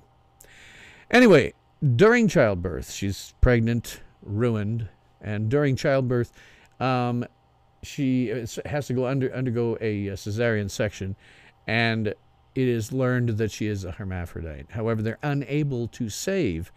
She has, in fact, both sets of reproductive organs, male and female, and they're unable to save the female portions of it. They have to remove it. So the doctors then work to complete the surgery so that she transitions to a man. And by the way, totally against her will. Nobody asks her. They just start doing it to her. To make matters worse, Jane's daughter, whom she has decided she's going to raise, is then kidnapped from the hospital and never found. So once she's male, I guess we have to call her him. He's male, he's out on the street, and now has no way to support himself because the gender roles were considered much more strict back then. He could not do any level of real physical labor, partly because of the way the surgery left him, and partly because he had no training for it. I couldn't do most jobs that men could do, was not prepared to do it because sex and gender roles at that time were so ingrained that she would never have been trained to do the things that men could do. So she does what she can in order to live.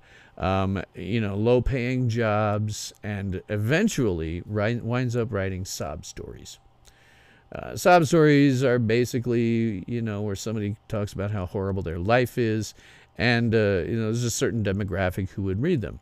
So she sells these sob stories. He sells these sob stories under the pen name, Unmarried Mother, which is why Unmarried Mother is the only name that's actually referred to in the script, is Unnamed Mother. And in the story, it's Unnamed Mother. You don't get any names in the short story. After doing this for some time and becoming very disillusioned both with his life and everything in general, Unmarried Mother walks into a bar. And there she meets the barkeep. And again, we are only given the name the barkeep through the entire film. And after a little bit of prodding, Unmarried Mother then spills to barkeep his story.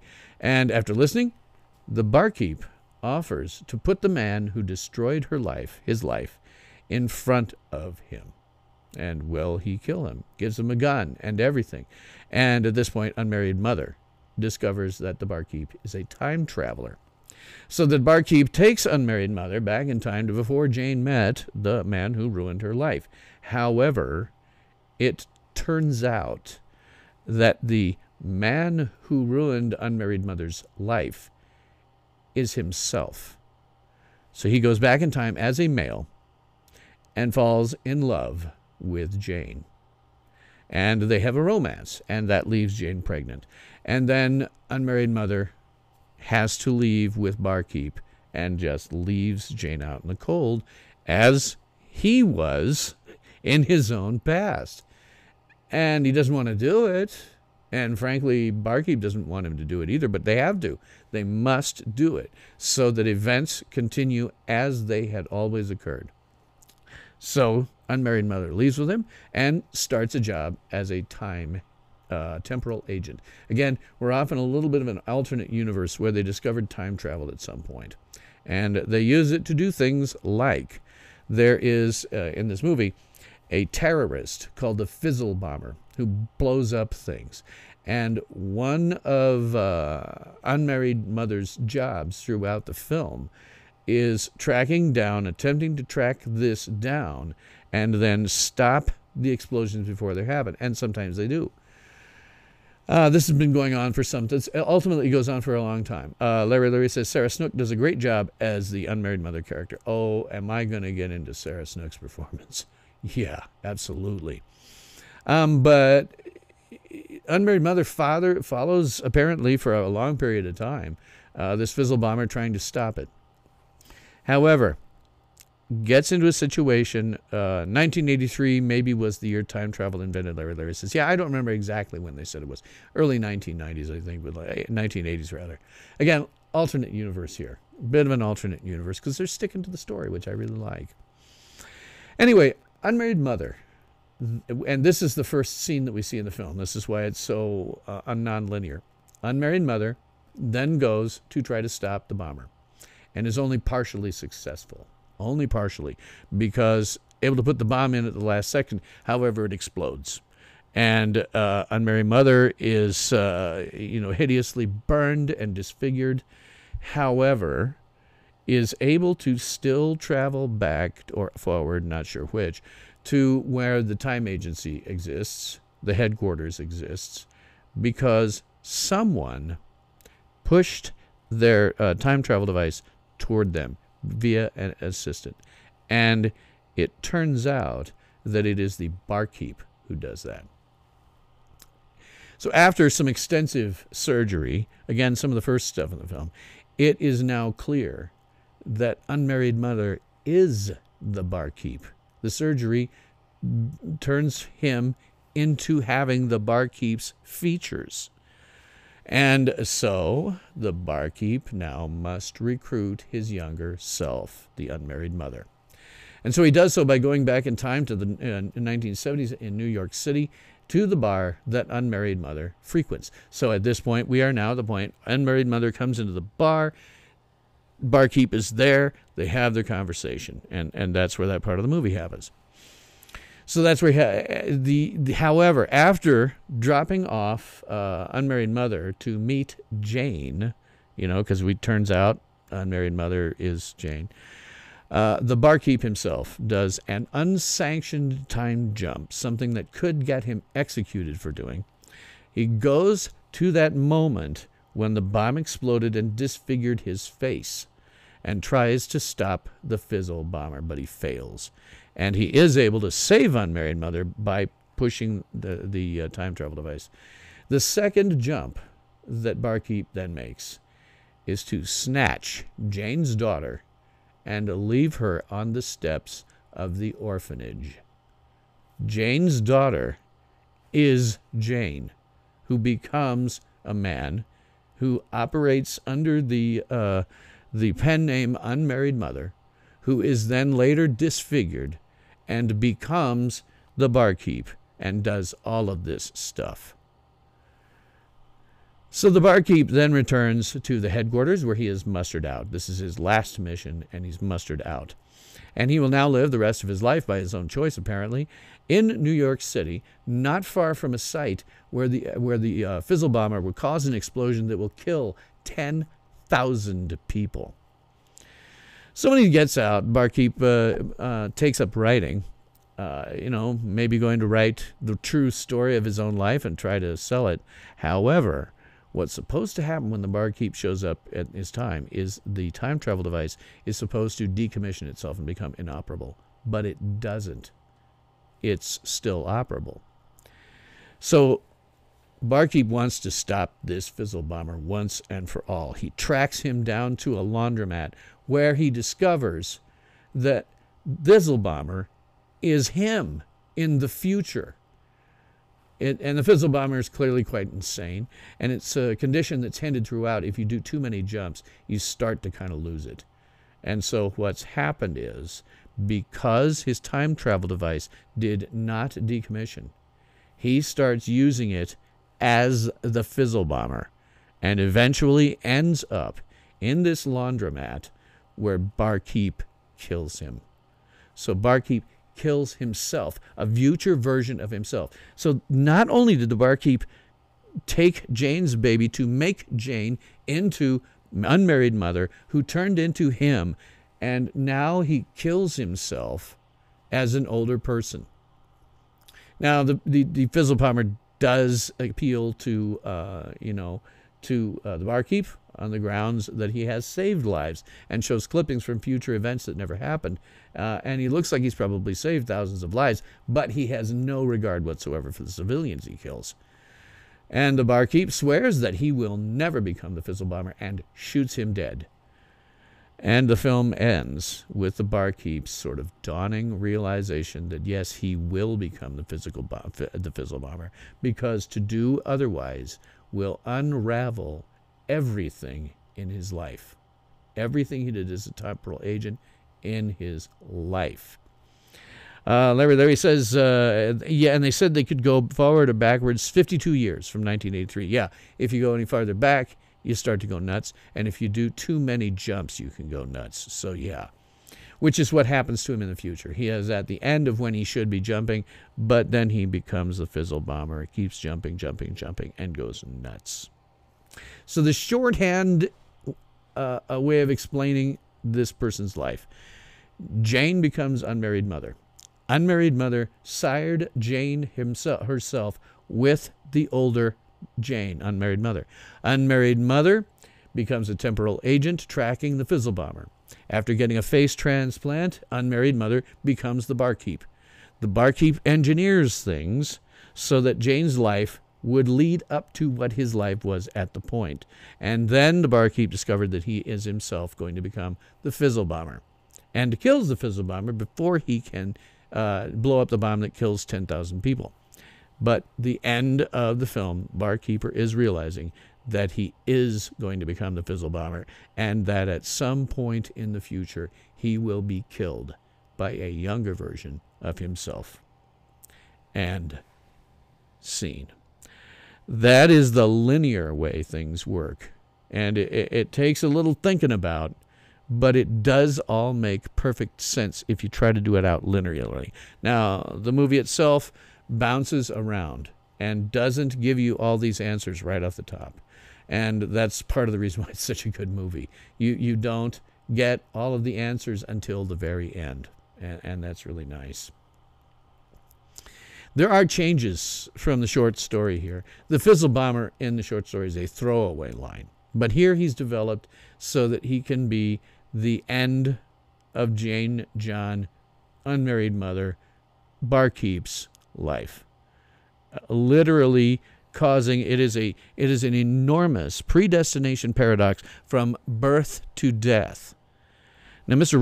Robertson also isn't in the story, and he's here because he seems to be like a caseworker, a boss, or something like that of Jane, unmarried mother, Barkeep, whatever. He is the one who is instrumental in engineering much of the circumstances that go on in Jane's life. Robertson seems to be aware. By the end, there is some hint that he knows that Barkeep will become the Fizzle Bomber. In this story, Robertson is kind of a chess player. Fizzle Bomber says it at the end. He's putting all the pieces together to make sure that things turn out the way that they're supposed to. The way, as he says himself, this is how it has to be. This is how it's always been. It is an enormous predestination paradox. Again, in multiple ways, and it's very, very cool. And to be honest, you can't even blame Robertson. This was, in fact, kind of necessary. It had happened. It always will happen. And to mess it up would potentially impact millions of events, large and small, that were involved in this whole predestination paradox. I think this is great. Cringe moments, like to get those out of the way first. Larry says, I guess I'm not used to having to think much in a movie. Yeah, recent crop of popcorn movies have dumbed me down. Yeah, absolutely. You have to walk into this one as thinking you are an intelligent science fiction fan that can figure it out. But, being a giant fan of science fiction. And there is one other science fiction novel that really goes wacko on this and is really even harder to follow, and that is David Gerrold's novel, The Man Who Folded Himself. Go now to Amazon and order it. It is the ultimate time travel story. It is the ultimate predestination paradox and everything else rolled into one. You read that, and your brain will love you for the rest of your life. I mean, that is a hell of a story. It takes time travel to an extreme logical conclusion. Really, really good. And I'm a big time travel fan. So I was following this pretty much along. Interesting thing was, I had never read the story. I'd never read the short story. I think because it was a very short one, and I knew Heinlein hadn't spent a lot of time on it. Not that it matters. The man was a genius. Even if he's writing a story in one day, he's a genius. And, you hear this title, All These Zombies, and you go, oh, zombie, I don't want to read that. So I had not read it until after I saw this film. And boy, was I stupid. Go read it. It'll take you half an hour. But the adaptation, in terms of the story, I really have no cringe moments. It's just as simple as that. I will have a couple of things to say about performances we go through, but don't have any cringe moments.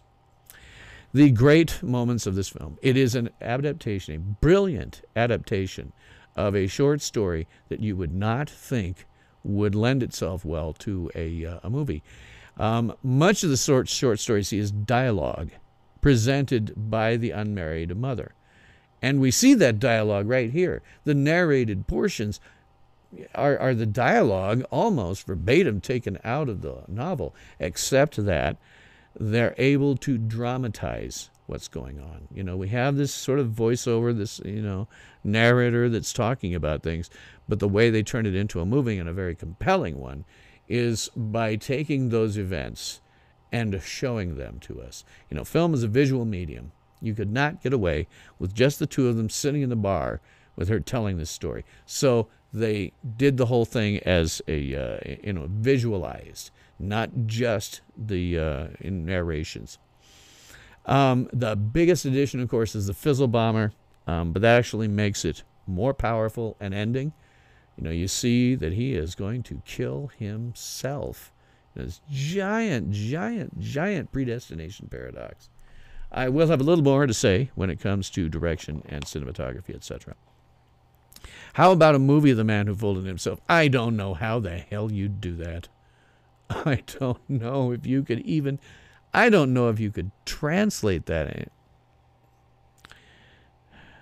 I don't want to give away too much of the plot. Let's put it this way. Imagine that you had a house that you bought in the 1950s, and there is no restriction about meeting yourself from the future or the past. There is no restriction about, creating alternate universes by virtue of going into the past and altering things. So you can go to this house and constantly meet yourself, sometimes dozens of yourself. And then there's the fact that, like this film, the main character is both his father and his mother. And that's only just scratching the surface. It is the logical extreme. If you gave someone a time travel device and said there's no restrictions on what you can do, you can go back in time and change things. You can go forward in time and change things. You can alter things about your own personal history if you want to. It's a hell of a novel, and I don't know how you would turn it into a film. I really don't. Thinking about it, I can't imagine how you would do that in a way that would make any level of sense. So, anyway, the writing here, the adaptation is brilliant. As I said, it's similar to the short story. Many of Heinlein's adaptations are seriously horrible. Starship Troopers is the most glaring example. If you read Starship Troopers, that is a lot of depth to it. But the film that they made out of it is just a dark comedy with lots of blood and gore and guts and veins in their teeth and eating dead, burnt bodies. I mean, kill, kill, kill. And then all the characters start jumping up and down, yelling, kill, kill. And then the casting director sent them down the hall and said, "You're our cast." Now, if you know where I got that from, you get 10 points. Unfortunately, the points on this show are made up and don't matter. That's right, the points are just like clothes to a Green Orion slave girl. Doesn't matter. If I were Heinlein's estate, to be honest, I wouldn't let anyone ever adapt his movies, his work to movies. Never. It would just be turned into cheap action schlock like Starship Troopers. Now, writer on this, one of the writers, Robert Heinlein. I have talked about him some before. He is my favorite science fiction author of all time. He is referred to in science fiction fandom as the master.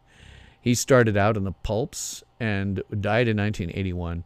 Extraordinarily prolific author. A guy who, have a second, I'm going to cough again. A guy who started out as a naval officer. He was going to be a naval officer. That was his whole thing. He always wanted to be a naval officer. He went through Annapolis. He became a naval officer, and then he got a serious illness that sidelined him for years, and eventually he was cashiered. And he had nothing. He was not trained to do a damned thing. Oh, here, I have to show you Heinlein. I forgot. This is a painting of Heinlein, a very good one, I might add. But he was intending to be a naval officer his entire life, and then he couldn't be anymore. He was not healthy enough to be a naval officer. So he looked around, and at that point the pulps were starting to come out. And some of them were good, Some of them were bad. And he kind of looked at it and he said, well, I think I can write this. I have some ideas that I could write down. Now, his first stuff, I have read it. We the Living is the first thing that he ever wrote and worked on. It sucks. He never could sell it. But the interesting thing about reading it is, if you're, a Heinlein freak like I am, you can see a lot of ideas that he later explored in single novels. He throws in a ton of ideas in this, and that's part of why it sucks. It's just everywhere. But then he started taking out a single idea and making a book or a story about it. And while his initial work isn't necessarily that great, he got better and better and better and better to the point where today he is considered the master. You ever hear the master in science fiction, it's Robert A. Heinlein. He's my favorite author, partly because of his politics. Heinlein was what we would call today, he didn't start out that way, but by the time he got to the middle part of his career and some of his best work, Heinlein would be what we call today a libertarian, a guy like me. He wouldn't have considered himself that at the time, but if he were still living today, he would be a libertarian. And that's partly why I like him, because his politics clearly lean towards free market, laissez-faire, libertarian-style workings. That's part of why I like him. But besides that, he's just awesome. He is an awesome writer. You can sit down with almost anything that he wrote and become engaged by it. He is a brilliant writer, and I hate that we lost him. If we could have kept him alive for the entire rest of humanity, that would have been great. So the movie does follow the short story fairly closely. It does add this fizzle bomber back in, and it makes it part of that predestination paradox. This is one of the few times when I say, okay, I actually agree with changing that part of the story.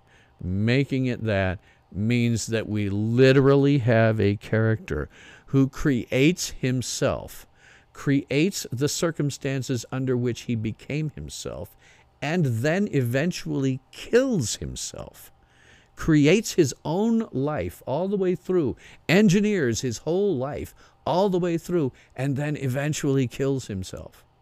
Very powerful in my perspective, and one of the few times that I think they did it right. Now, in terms of the rest of this review, as I said, I'm not going to go into the same level of depth regarding production that I usually do. Go watch Bringing Predestination to Life. It's an hour and 16 minutes long. Watch it. Your brain is going to love you for the rest of your life. It will show you an insight into filmmaking in general that I only talk about. You get to see it. They were shooting this while this damn thing was made. You get to see it all right in front of you. You get to see test makeup, test footage, test everything, auditions. It'll tell you more about the making of this movie than I ever possibly could. When I talk about it, it is my information as an actor, things that I know how things are usually done, but I can't tell you specifically day to day what they did. This movie can. Go watch this film. Your brain is going to love you for the rest of your life. Now, interesting thing about this, this film was directed by the Spierig brothers. Now, they've directed a lot of stuff. I'm not going to go into IMDb's and stuff, but they directed a lot of things together. This was, they get a written by credit on here, and they also get a directed by credit, and the music was done by one of them, Peter Spearbig. I keep screwing that up. I did it during my run through. But they get a lot of credit for this. This is their baby. It is a labor of love for them, and they do it really, really well. In terms of characters, the barkeep is played here by Ethan Hawke. Man, what an IMDb this guy has.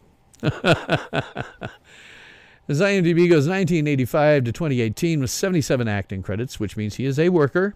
Always like to call these guys out, especially for new viewers. Most actors wait tables. Tens of thousands of actors wait tables. You will never know their names unless they happen to put them on a check that they hand you.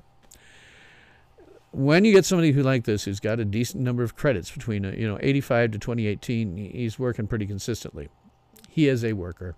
He is somebody who is what we call a worker. we get to see him on and on. And that puts him in a very tiny minority of actors. Most actors wait tables. This is a guy who's consistently making money at his craft. A perfect example. When I was an actor, one year I made $1,200 at my craft. I was considered a success story by most actors. And I'm nowhere near the worker that he is, or the other actors in this film. He has 77 acting credits so far. One that is completed and 2 that are in post-production, and 1 completed that hasn't been released. He has a very huge range of parts and genres, largely film, although he's done some TV, with multiple TV series and multiple recurring characters, but with no regulars. And this is important when we're getting into his awards. He has 6 writer credits, because his awards... In 2014, he won the AARP Movies for Grown-Up Awards Best Screenplay for Before Midnight, so a writing credit. In 2013, he won the Boston Online Film Critics Association Award Best Screenplay for Before Midnight. In 2014, he won the International Online Cinema Award Best Adapted Screenplay for Before Midnight. In 2018, he won the Irish Film and Television Awards for Best International Actor for Maudie. 2013, he won the Los Angeles Film Critics Association Awards for Best Screenplay for Before Midnight. He won the Louisiana International Film Festival Award in 2018 for Best Narrative Feature for Blaze. He won the National Society of Film Critics Awards in 2013 for Best Screenplay for Before Midnight.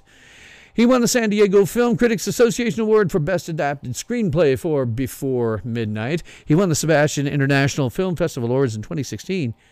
He's not that old. A Lifetime Achievement Award. Go figure. He won the Santa Barbara International Film Festival Award in 2014, another Lifetime Achievement Award. He won the Seattle Film Critics Association Award in 2014, Best Screenplay Adapted Before Midnight. Won the Texas Film Awards in 2004. He was inducted to the Texas Film Hall of Fame. In 2013, he won the Utah Film Critics Association Award for Best Adapted Screenplay for, Before Midnight. He won the Village Voice Film Poll Award in 2014 for Best Screenplay for Boyhood, and in 2004 for Best Screenplay for Before Sunset. He won the Women's Film Critics Circle Awards in 2013 for the Best Screenplay Couple in Before Midnight. And he has 113 other nominations that include 4 Oscar nominations. His performance, I think, is great. I think his performance is really good. He is somebody who he knows what he has to do. Up until, the whole Fizzle-Bomber thing, he knows what he has to do in order to make his own life turn out the way that it did. And he is conflicted about it. It shows up particularly when he has to snatch Jane's daughter. He knows that he is going to cause a lot of pain to himself. And the weird part about it is, because of the way it works, he's actually in love with Jane. He really is. Unmarried mother is in love with Jane, and so is, the barkeep. He is in love with her, and he knows he's going to cause her a lot of pain.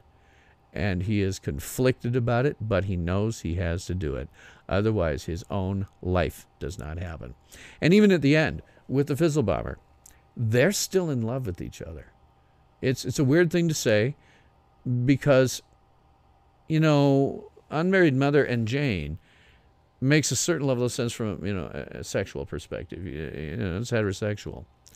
But he's still in love with himself. Even as the Fizzle-Bomber, he's in love with himself because the Fizzle-Bomber wants him to not kill him and join him. And at the end, the last line is, "I miss you terribly." And he's talking about his love for his younger self. And so it's a great performance. He's very conflicted about the whole thing. He knows he has to do it, but he's totally conflicted about it. And I love that about it. Hey, Super Crew 63, thank you for being here. I'm glad you got the message. I had to change channels. YouTube screwed me so bad this last week. I mean, really bad. So don't tell them I started the channel. It's probably a violation of terms of service, but I had to change. And I'm glad that you got the word. I wanted my regular viewers to be able to come back and see the show. I tried my best to get a hold of them. Captain Jesse, I actually went to the trouble of stalking him. I went to his channel and I saw videos that he'd favorited, and then I went down through them and found where he'd done comments and put replies to his comments telling him I was doing this. So thank you. I appreciate it very much. You know, that I was able to get that to happen. Very much appreciate having my regular viewers. So as I say, Ethan Hawke, he's great here. I love the performance. I think he's doing very, very damn well. Then we have Sarah Snook. Oh, God. Her IMDb is a bit shorter, 2009 to 2018, with one that is announced but not yet in production. She has 32 acting credits, which 2009 to 2018, that's 9 years, 32 credits. That's pretty good. She's a worker. Half of them are film, half of them are TV series. Sometimes she has multiple TV series with multiple regulars on them. She has won awards. She won the Australian Academy of Cinema and Television Arts in 2012 for Best Lead Actress in a Television Drama for Sisters of War, and then again in 2015 for Best Lead Actress in Predestination. She won the Australian Film Critics Association Awards in 2015 for Best Actress in a Supporting Role for These Final Hours.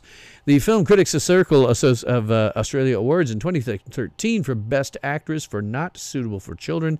And then again in 2015, Best Actress for Predestination.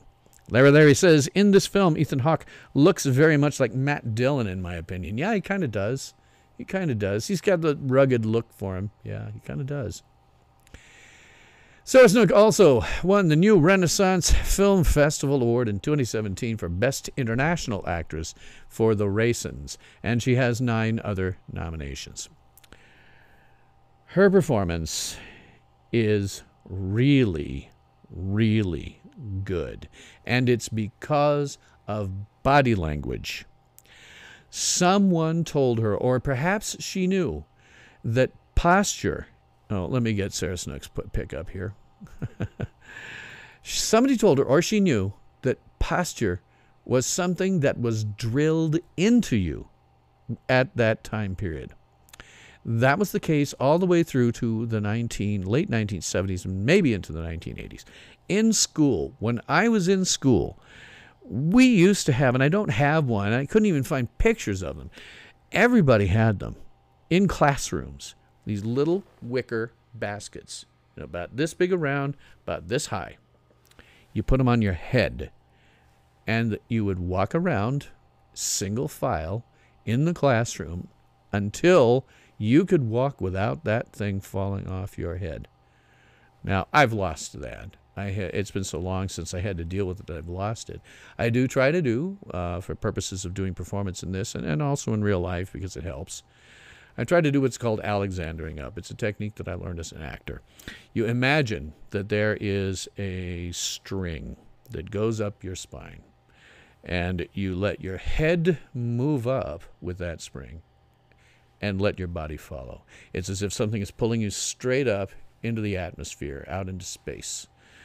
And that's good for me. It's very good for me in terms of, both my breathing and how I stand and everything. I don't always do it on the show. Sometimes I forget, but I try to remember. I keep doing it and doing it and doing it. It helps my voice, among other things. That's the sort of thing that was drilled into you, although they called it posture, and it was drilled in a totally different way. But women had a very specific things that they had to do. Larry says, Sarah has my attention from now on. Yeah, me too. Great actress in this one. But she has this body language from the 1960s down fracking perfectly. Absolutely perfectly. If you want to see what I'm talking about, there's a YouTube channel that's called School of Etiquette SA. It's a South African thing. I hope they aren't killed when the eventual bloodbath happens over there. But it's School of Etiquette essay. It's for men and women. But look at the videos where they're talking about how to sit, how to stand, how to walk, how to get in and out of a car, how to come up and down stairs for women, and how to enter a room. When you look at this, you can see that Sarah Snook knew it. She has that body language down perfectly, and I give her a ton of credit for that. Body language with a character like this is very, very important. You have to start out with something that's very feminine, like was drilled into you when you were in school at that time period. You have to start out with something that's very feminine, because it turns into a sharp, sharp contrast when she becomes a man. When she becomes a man, she starts walking differently. She has a longer gait. She has a lower center of mass. You know, women have, when you're doing it like you did in the 60s, women's center of mass was up here. Men's center of mass is a bit lower, and she follows that. But then, as she gets more and more, he gets more and more disillusioned with his life and the life that he's living and where he seems to be trapped in, he turns into something that is, hunched over and just ticked off. And, it's... I cannot stress how much the body language is both important and completely accurate for the time. It is awesome. I give her so much credit for this. She got it so right in both cases. I completely bought her as a woman who had become a man. Now, I have to tell you, my initial thought was maybe she's, a very sort of butch lesbian. But knowing then is what she did, I was like, this is some brilliant fracking acting. I would have given her awards for this. Absolutely. She, as somebody who has that eye, because I was up at that time, being able to see, the body language she's doing in the 60s versus what it turns into in the 70s as a man. And seeing how she walks as a woman with relatively short steps, one foot in front of the other. That's how women were taught to walk back then. In one foot in front of the other with relatively short steps, because the skirts they wore didn't allow them to go any further. And then she turns into a man. She's got pants. Her gait changes. Her legs are farther apart when she walks. She's got a different set. It's amazing. I really, really liked her. And like you say, Larry, she's got your attention. She's got mine too. After this one, I totally bought her. Totally bought her. Now, as a younger barkeep, she mostly pulls it off. I mean, all this aside, all this thing I'm giving her, the problem is she doesn't have Ethan Hawke's body language. It might have been better if she just spent a lot of time with Ethan Hawke and learned how he did things, how he reacted. I mean, the different face is one thing, but the body language is separate from that. There should be a continuity between this. I mean, her moving from very female 1960s body language into more 1970s less, structured male body language was great, but it didn't exactly match Ethan Hawke's. And so that was a little more difficult for me to buy. I totally bought her in terms of somebody who was a woman and became a man because of that body language. But if I were giving her notes, I might say, Sarah, I want you to sit down with Ethan and just follow him around for a couple of days. Watch his body language as a normal human being and try to incorporate some of that. Doesn't have to be exactly like his, but enough so that the viewer goes, oh, yeah, okay. It supports it better. That's all I was saying. Wonderful actress, does a brilliant job, and the body language for me, I can't get over the body language. I just can't. It's something that as an actor, it's really drilled into you. How does this character hold themselves? And she does it so well. She's doing this 1960s female body language, head up, chin level to the ground, which is what they were taught. Chin level to the ground, arms back, shoulders back, always looking kind of regal. If you see movies from the 60s prior to that, women looked more regal. And that's because they had been trained. Sit up straight, shoulders back, head, chin level to the ground. And when you did something like just standing, and this is why I recommend that School of Etiquette South Africa. When you're just standing, you go to fifth position ballet. That's just standing. That was trained. And when you sit down in a way, and I can't show you here, but you sit down, I saw her doing it. You sit down in a way that your legs are together, your feet can be crossed, but your heels do not show. That is very damn specific. And she was doing that. And then she got into, again, the larger gait, the more male stuff. And as her life just, was worse and worse, she just turned into a slouch. And, my life sucks. Just amazing. Now, that's what I give her a ton of credit for. She's great. How is my mom today? Oh, she's doing fine. She's doing fine. She's in her bedroom, I think, probably watching some TV. I don't know. When I'm up here doing my show, I don't see her at all, so I don't know. I sometimes can hear her in the kitchen, but mostly she's doing her own thing. So, then there's Mr. Robinson, played by Noah Taylor. His IMDb is 1986 to 2018 with 69 acting credits. He's a worker as well. He's done multiple TV shows with multiple regulars. And we would probably know him best as Locke from Game of Thrones. He has also done 23 episodes of The Preacher, in which he played Adolf Hitler. You tell me. That has got to be the most perfect guy to play Adolf Hitler. He's won the Fantasia Film Awards in 2012 for Best Actor for Red, White, and Blue. He won the Film Critics Circle of Australia Awards in 1988 for Best Supporting Actor for The Year My Voice Broke, and again in 1997 for Best Supporting Actor for Shine. He won the Fort Lauderdale International Film Festival Award in 1996, Best Actor for Shine. He won the Online Film Critics Society Award in 2001 for Best Ensemble for Almost Famous. And as often comes up for some reason in these guys, he won the Sitges Catalonia International Film Festival Award in 1999, Best Actor for Simon Negus, and he has 10 other nominations. His performance. The weird part was when I first saw him, and I knew we were dealing with this big predestination paradox, before we got into the Fizzle Bomber being the same person, he looks enough like Ethan Hawke that I thought maybe he was a future incarnation. The guy who was going around and setting all these pieces in place. But no, that isn't what it was. He is, however, sort of a chess player with this. He knows how this has to turn out, and so he's there to make sure that it does. There's his performance is fine. He doesn't do much. He's got pretty much the same emotional reaction around, but he's there basically to get things rolling, to make sure that things happen, and for that he is totally believable.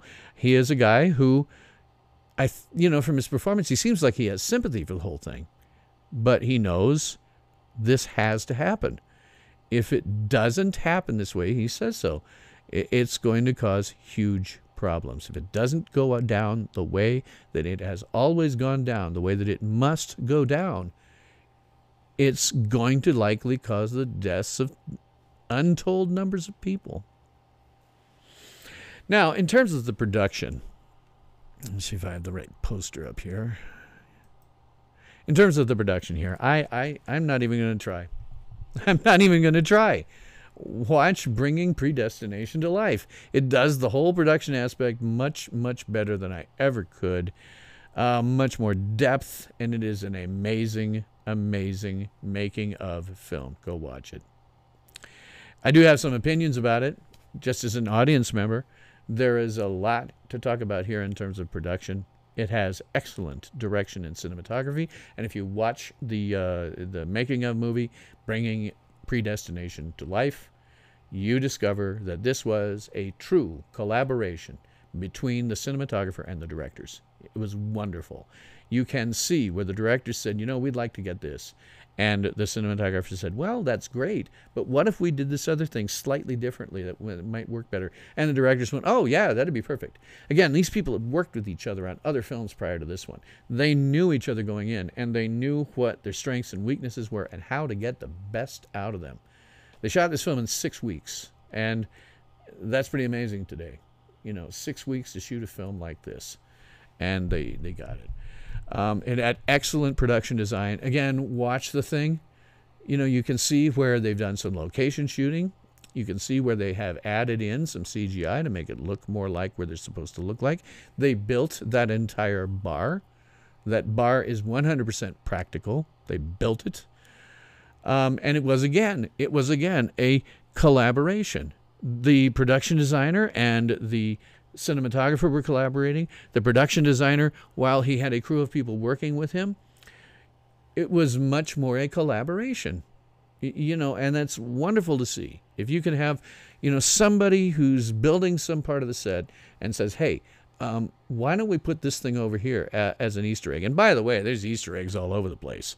One of the biggest ones that you may not have noticed was there's a point at which toward the end, when the barkeep comes back right before he quits, and there's somebody who's got on the jukebox, I'm my own grandpa. There are things like that throughout. If you look closely, the performances and everything. What I always have to say on something like this is, the first time through, enjoy the film. Second time through, don't watch the main characters. Watch the people behind them. Watch what's going on behind them. Look at the sets behind them, because you will find all kinds of things. You'll discover that there are whole performances going on and reactions happening to the things around that you would never notice otherwise. You know, so watch a second, third time, and don't watch the main characters. Watch somebody else. The makeup here was excellent. They show you how they did that in this movie. They went through 2 or 3 different versions before they finally got what they wanted, which is normal. That's normal. You say, how are we going to make this person look so scarred that we can convincingly make them look like they changed from Sarah Snook into Ethan Hawke? And they do that. It has excellent special effects where they're used. The one with the time travel jump, they're very specific about why they did it the way they did it, and it makes perfect sense. When somebody disappears, all the stuff in the room goes towards that area, because what would happen is you would have a sudden vacuum. If somebody disappeared out of a room, there would be a vacuum of their size, and it would cause things to pull towards them. And when they appear, same thing happens. There's a sudden gust of air this direction, and things fly apart. And they didn't want to do anything weird, like a transporter effect or anything like that. They were very specific. They just wanted them to appear and disappear, but we see it by virtue of all the things around them flying apart. And how they did it will blow your mind. It is so simple, yet at the same time not what you would expect at all. Watch the film, Bringing Predestination to Life. It's right here on YouTube. The multiple eras that they were in were very well realized. The 1940-ish, I think 47 era, totally believed it. 1960s era, my God, did I believe that. The 1970s. I didn't live in the 50s or the 40s, but I lived in the 60s and the 70s. They got it. That's what things looked like back then. That's right. That is correct. That's what stuff looked like back then. Oh, sorry, I lost my notes here. There are a lot of different elements on this. Sometimes it's like film noir. And the stuff in the 60s looks like bright 60s stuff. The stuff in the bar in the 1970s is appropriately dark. And the laundromat and all of that, just extraordinarily well done from a technical perspective. So at this point, end of the review. And I'm only at 20 minutes after 10, so hey, I did pretty good. The end of the review, we have to ask ourselves always, is this any good? Oh, God, yes. It is a great story, which is hardly surprising because it is based on a short story by the master, Robert A. Heinlein. It is well written, well directed, well shot, well designed, and well acted. And they was by a crew that had worked together before, and so they knew what they wanted, how to work with the other people to get the best, and when to listen to somebody's suggestion rather than it just being a martinet. Sometimes that happens. You get a director that says, this is the way we're going to do it. You're going to do it my way or the highway. These guys all worked together before, and gals. There was lots of those too. They'd all worked together before, and they knew that sometimes you should listen to some of the people down the rung on the ladder so that they might say, hey, I have an idea that'll make this better. And the director think about it and go, oh, that'd be perfect. Yeah, let's do that. They did that a ton in this film. And again, the story takes this concept of a predestination paradox and takes it to a very logical extreme. It's kind of a mind bender. That's why there are videos out there on YouTube that explain it. Larry, you're not the only one. There are whole videos out there on YouTube that explain this thing. And I tried to by going through it linearly through Jane's life. But it is something of a mind bender. But as a science fiction fan, I really did enjoy it. And I would abso-frackin-lutely recommend this to anyone. Go watch the film. Go into it knowing that this is not a big, dumb action movie. This is not a dumb action movie. This is a thinking movie. If you don't want to think about it, don't go see it. If you want to think about something, if you want to watch a very engaging film that does this time paradox really well, go see this film. I would definitely recommend it. If you're a serious science fiction fan at all, I would recommend it. It's great.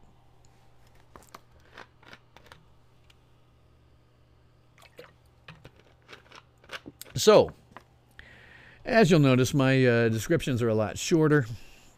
I'm unclear whether my descriptions didn't get me my community strikes. I don't know, haven't a frackin' clue. And there's no way for me to ever know, and there's no way for me to appeal it beyond the one-time appeal that I did. And they both came back and said, nope, you no longer have the ability to stream, nor do you have the ability to upload. I couldn't even put a video up to explain to my subscribers, where I just hit 203 of them, what the hell's going on. So please, but I'm going to say it again, but I'll say it now. I had just over 200 subscribers.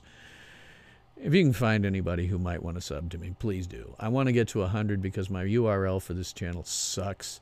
I use tinyurl.com/SYLRanch because I could get it. It's a much better URL. But I'd like to have back my own custom URL, which I can get. If the channel is on for I think a month and I get 100 subs, then I can get it. I've always wanted to have more subs, but getting to 200 was kind of cool. So if I could get there, tell people. Larry asks, did you know about it before reviewing it? Yes. I had seen a copy somewhere else. It's a weird thing. I'm such a goofball. Sometimes what I'll do is just search YouTube. If you type in 1950s sci-fi movies, huge number of them. A few of them I've reviewed. If you type in 1960s sci-fi movies, this one I found more or less by accident. It's here on YouTube someplace. I found it more or less by accident. You won't find it necessarily by searching for the name or anything like that. You'll find it by virtue of somebody who is getting around the bots on YouTube. And what kind of happens is you call up all these films, you're watching one, and then there's suggested movies in the sidebar. And sometimes I'll go, oh, that one looks interesting, but the description has nothing to do with the thumbnail you're seeing. So I'll go, that looks interesting, so I'll click on that one. And you kind of follow this weird chain. And eventually you find The Avengers, you find Infinity War, you find Predestination, you find all kinds of stuff. This is what pisses me off about them blowing up my channel, right? I don't know why they didn't like those two videos. They were not even controversial ones. They had nothing to do with politics. One of them was when I talked about 1950s fandom, and the other one was, oh yeah, my review of Star Trek, The Conscience of the King. How these things violate any terms of service or community guidelines, I have no idea, and they won't tell me, and just killed my thing. But you can go to these things where they've got whole movies that they just ripped off the Blu-ray and they have posted successfully, and nobody gets in trouble. YouTube sucks. Supercruise 63 says 50s sci-fi was cool, like Forbidden Planet. Some of it was, some of it wasn't. There was a lot of science, I mentioned this last week, a lot of science fiction that came out in the 1950s. And unfortunately, Sturgeon's Law holds. Sturgeon's Law is that 90% of science fiction is crap. I have done some of the best 1950s stuff, and I will continue to do so as we hit anniversaries. There's a weird area I'm in where there's a lot of science fiction that I could review, but a lot of it sucks. Sometimes I have the schlock on, either on purpose or occasionally by accident. Frankenstein, 1970, total accident. I'm sorry. I'm so sorry. But yes, there was a lot of science fiction, and you can find it really simply. Just type in 1950s sci-fi. Huge list. And you can find this by kind of following your way through a chain. If it looks good, try it. And then the next one you get to, there will be more suggested videos. Check out a couple of those. It's just kind of floating around and seeing what pops up.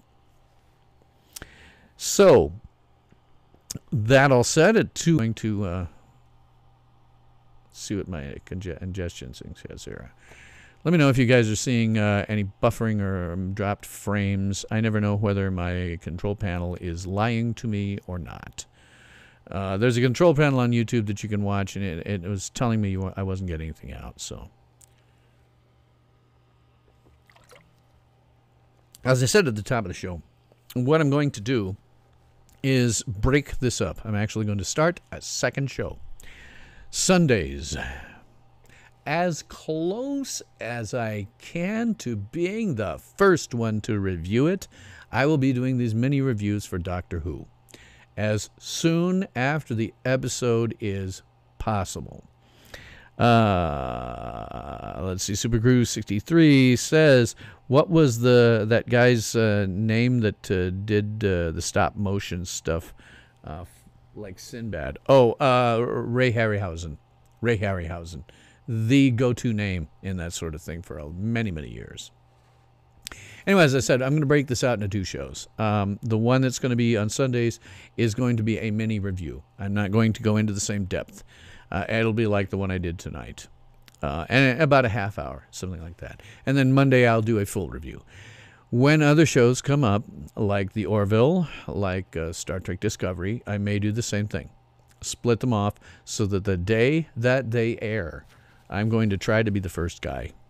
It seems to be something that's important if you're the first one to do the review. So I'm going to try that.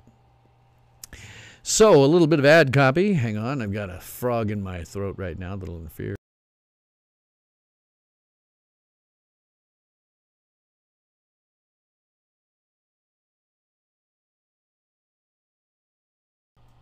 Okay, so a little bit of ad copy. This Sunday, the Doctor and her companions find their way to Yorkshire and Yaz's family, only to discover something is stirring amidst the 8-legged arachnid population of Sheffield. Don't miss the Fandi Masters review of Doctor Who Season 11, Episode 4, Arachnids in the UK. Then, on Monday. Well, I would like, if I may, to take you on a strange journey. It seemed like a fairly ordinary night when Brad Majors and his fiancée, Janet Weiss, two young, ordinary, healthy kids, left Denton that late November evening to visit Dr. Everett Scott, ex-tutor and now friend to the both of them. It's true, there were dark storm clouds, heavy, black, and pendulous, toward which they were driving. It's also true that the spare tire they were carrying was badly in need of some air. But they being normal kids, and on a night out, well, they were not going to allow a storm to interfere with the events of their evening. On a night out. It was a night out that they would remember for a very long time. That's Monday on the Fandi Masters review of the Rocky Horror Picture Show. And of course, Tales from SYL Ranch, as always, is live now on Sundays and Mondays in North America at 9 p.m. Eastern, 8 p.m. Central, 7 p.m. Mountain, 6 p.m. Pacific. And if you're working off of UTC, that'll be 1 a.m. Tuesday morning.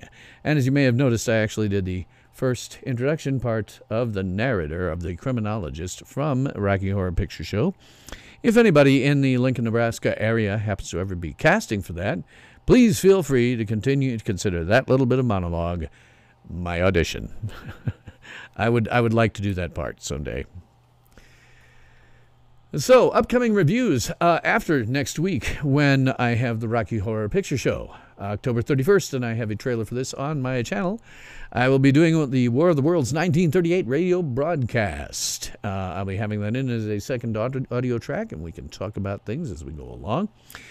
November 5th, the Quatermass Experiment. November 12th, Barbarella. November 19th, just in time for the holidays, the Star Wars Holiday Special, abridged 45-minute watchable edition, which is here on YouTube. Feel free to search for it. November 26th, Quatermass 2. November 3rd, The Fly. December 10th, Superman, the movie. Probably the best Superman movie that will ever be made. December 17th, Quatermass and The Pit. I'm dark. December 24th for Christmas. However, because I'm going to do it, I'm not sure yet what I'll do. I may do December 25th, so I can be the first guy to review the Doctor Who Christmas special. If not, it'll be the 26th. It depends how things go with my family.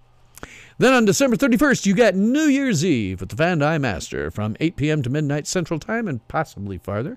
I might make it to 2 a.m. here so that I can ring in the new year on the West Coast. We will celebrate the new year, so remember to bring your sham pipple because we will also be reviewing The Orville Season 2, Episode 1, Primal Urges. So, at this point, I might ask you something along the lines of this. Say, pardon me, but could you help out a fellow American who's down on his luck? Hit the road! So if you like what I'm doing, please like, sub, hit the notification bell, tell all your friends, family, neighbors, pets, and livestock to do the same. I cannot any longer put the links to my frickin' ways in order to support me in my descriptions because I'm not sure that isn't what got my channel killed. I don't know. They won't tell me, so I don't know how to stop it in the future. I expect them to keep killing more of them. So go to my website. Go to my website at sylranch.sdf.org, and there is a page there for contributions that have links to everything, including my PayPal, my merch, which, by the way, is a little bit on hold right now because I had to change channels. So I have to change the merch, the back of the merch. But that'll be in there within probably the middle of next week, maybe the end of this week. And I have an Amazon wish list and my Patreon, and everything you give me ultimately goes toward a great little laptop that I need that will make all of my technical problems completely disappear. And if you just went out and bought it for me, you get to become the program director of this show. You can tell me what to do, when to do it, what nights to do it, how long to do it, and anything that you want. And again, you can see all of it on my website at sylranch.sdf.org. And again, I must thank those people who have contributed. If you want me to shout you out, I will. It's just sometimes people don't want that. But thank you very much for your contributions. The financial side is always very much appreciated. And as you may know, I'm sitting around waiting for disability to come through because I can't work anymore for health reasons. And so part of it, my dream is maybe to make enough money so that, I have a little extra cash or get the laptop or something like that. But there's also the personal side of it. I mentioned there are actors who are workers. I was never a worker. So the notion that anyone is willing to pay me for a performance, and I want to be clear about this, what you're seeing on me right now is real. But I'm also cognizant that I have to do a little bit of performing in order to bring this out right. I have to have certain production values, like my green screen behind me, like this microphone. I'm cognizant of how my production values are not as good as they could be if I had that laptop. But the camera, how I need to be looking at it, and occasionally, being cognizant of what facial expressions are, because I'm inclined to be very blank-faced.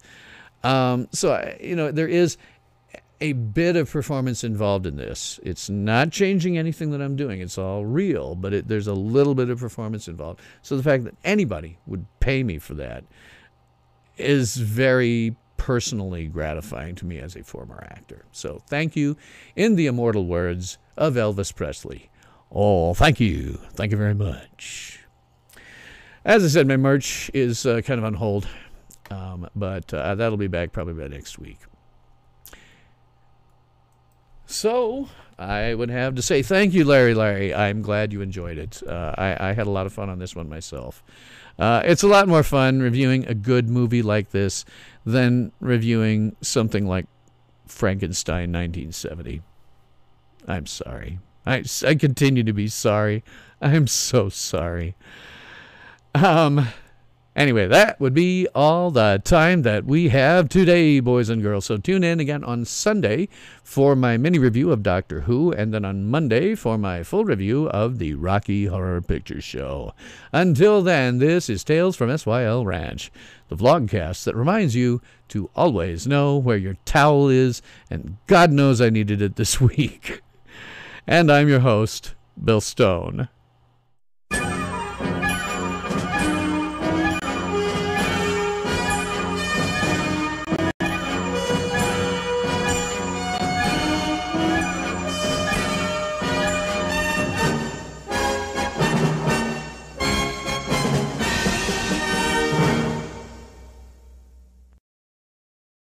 Ultimate power in this world has always been one simple thing: the control and manipulation of minds.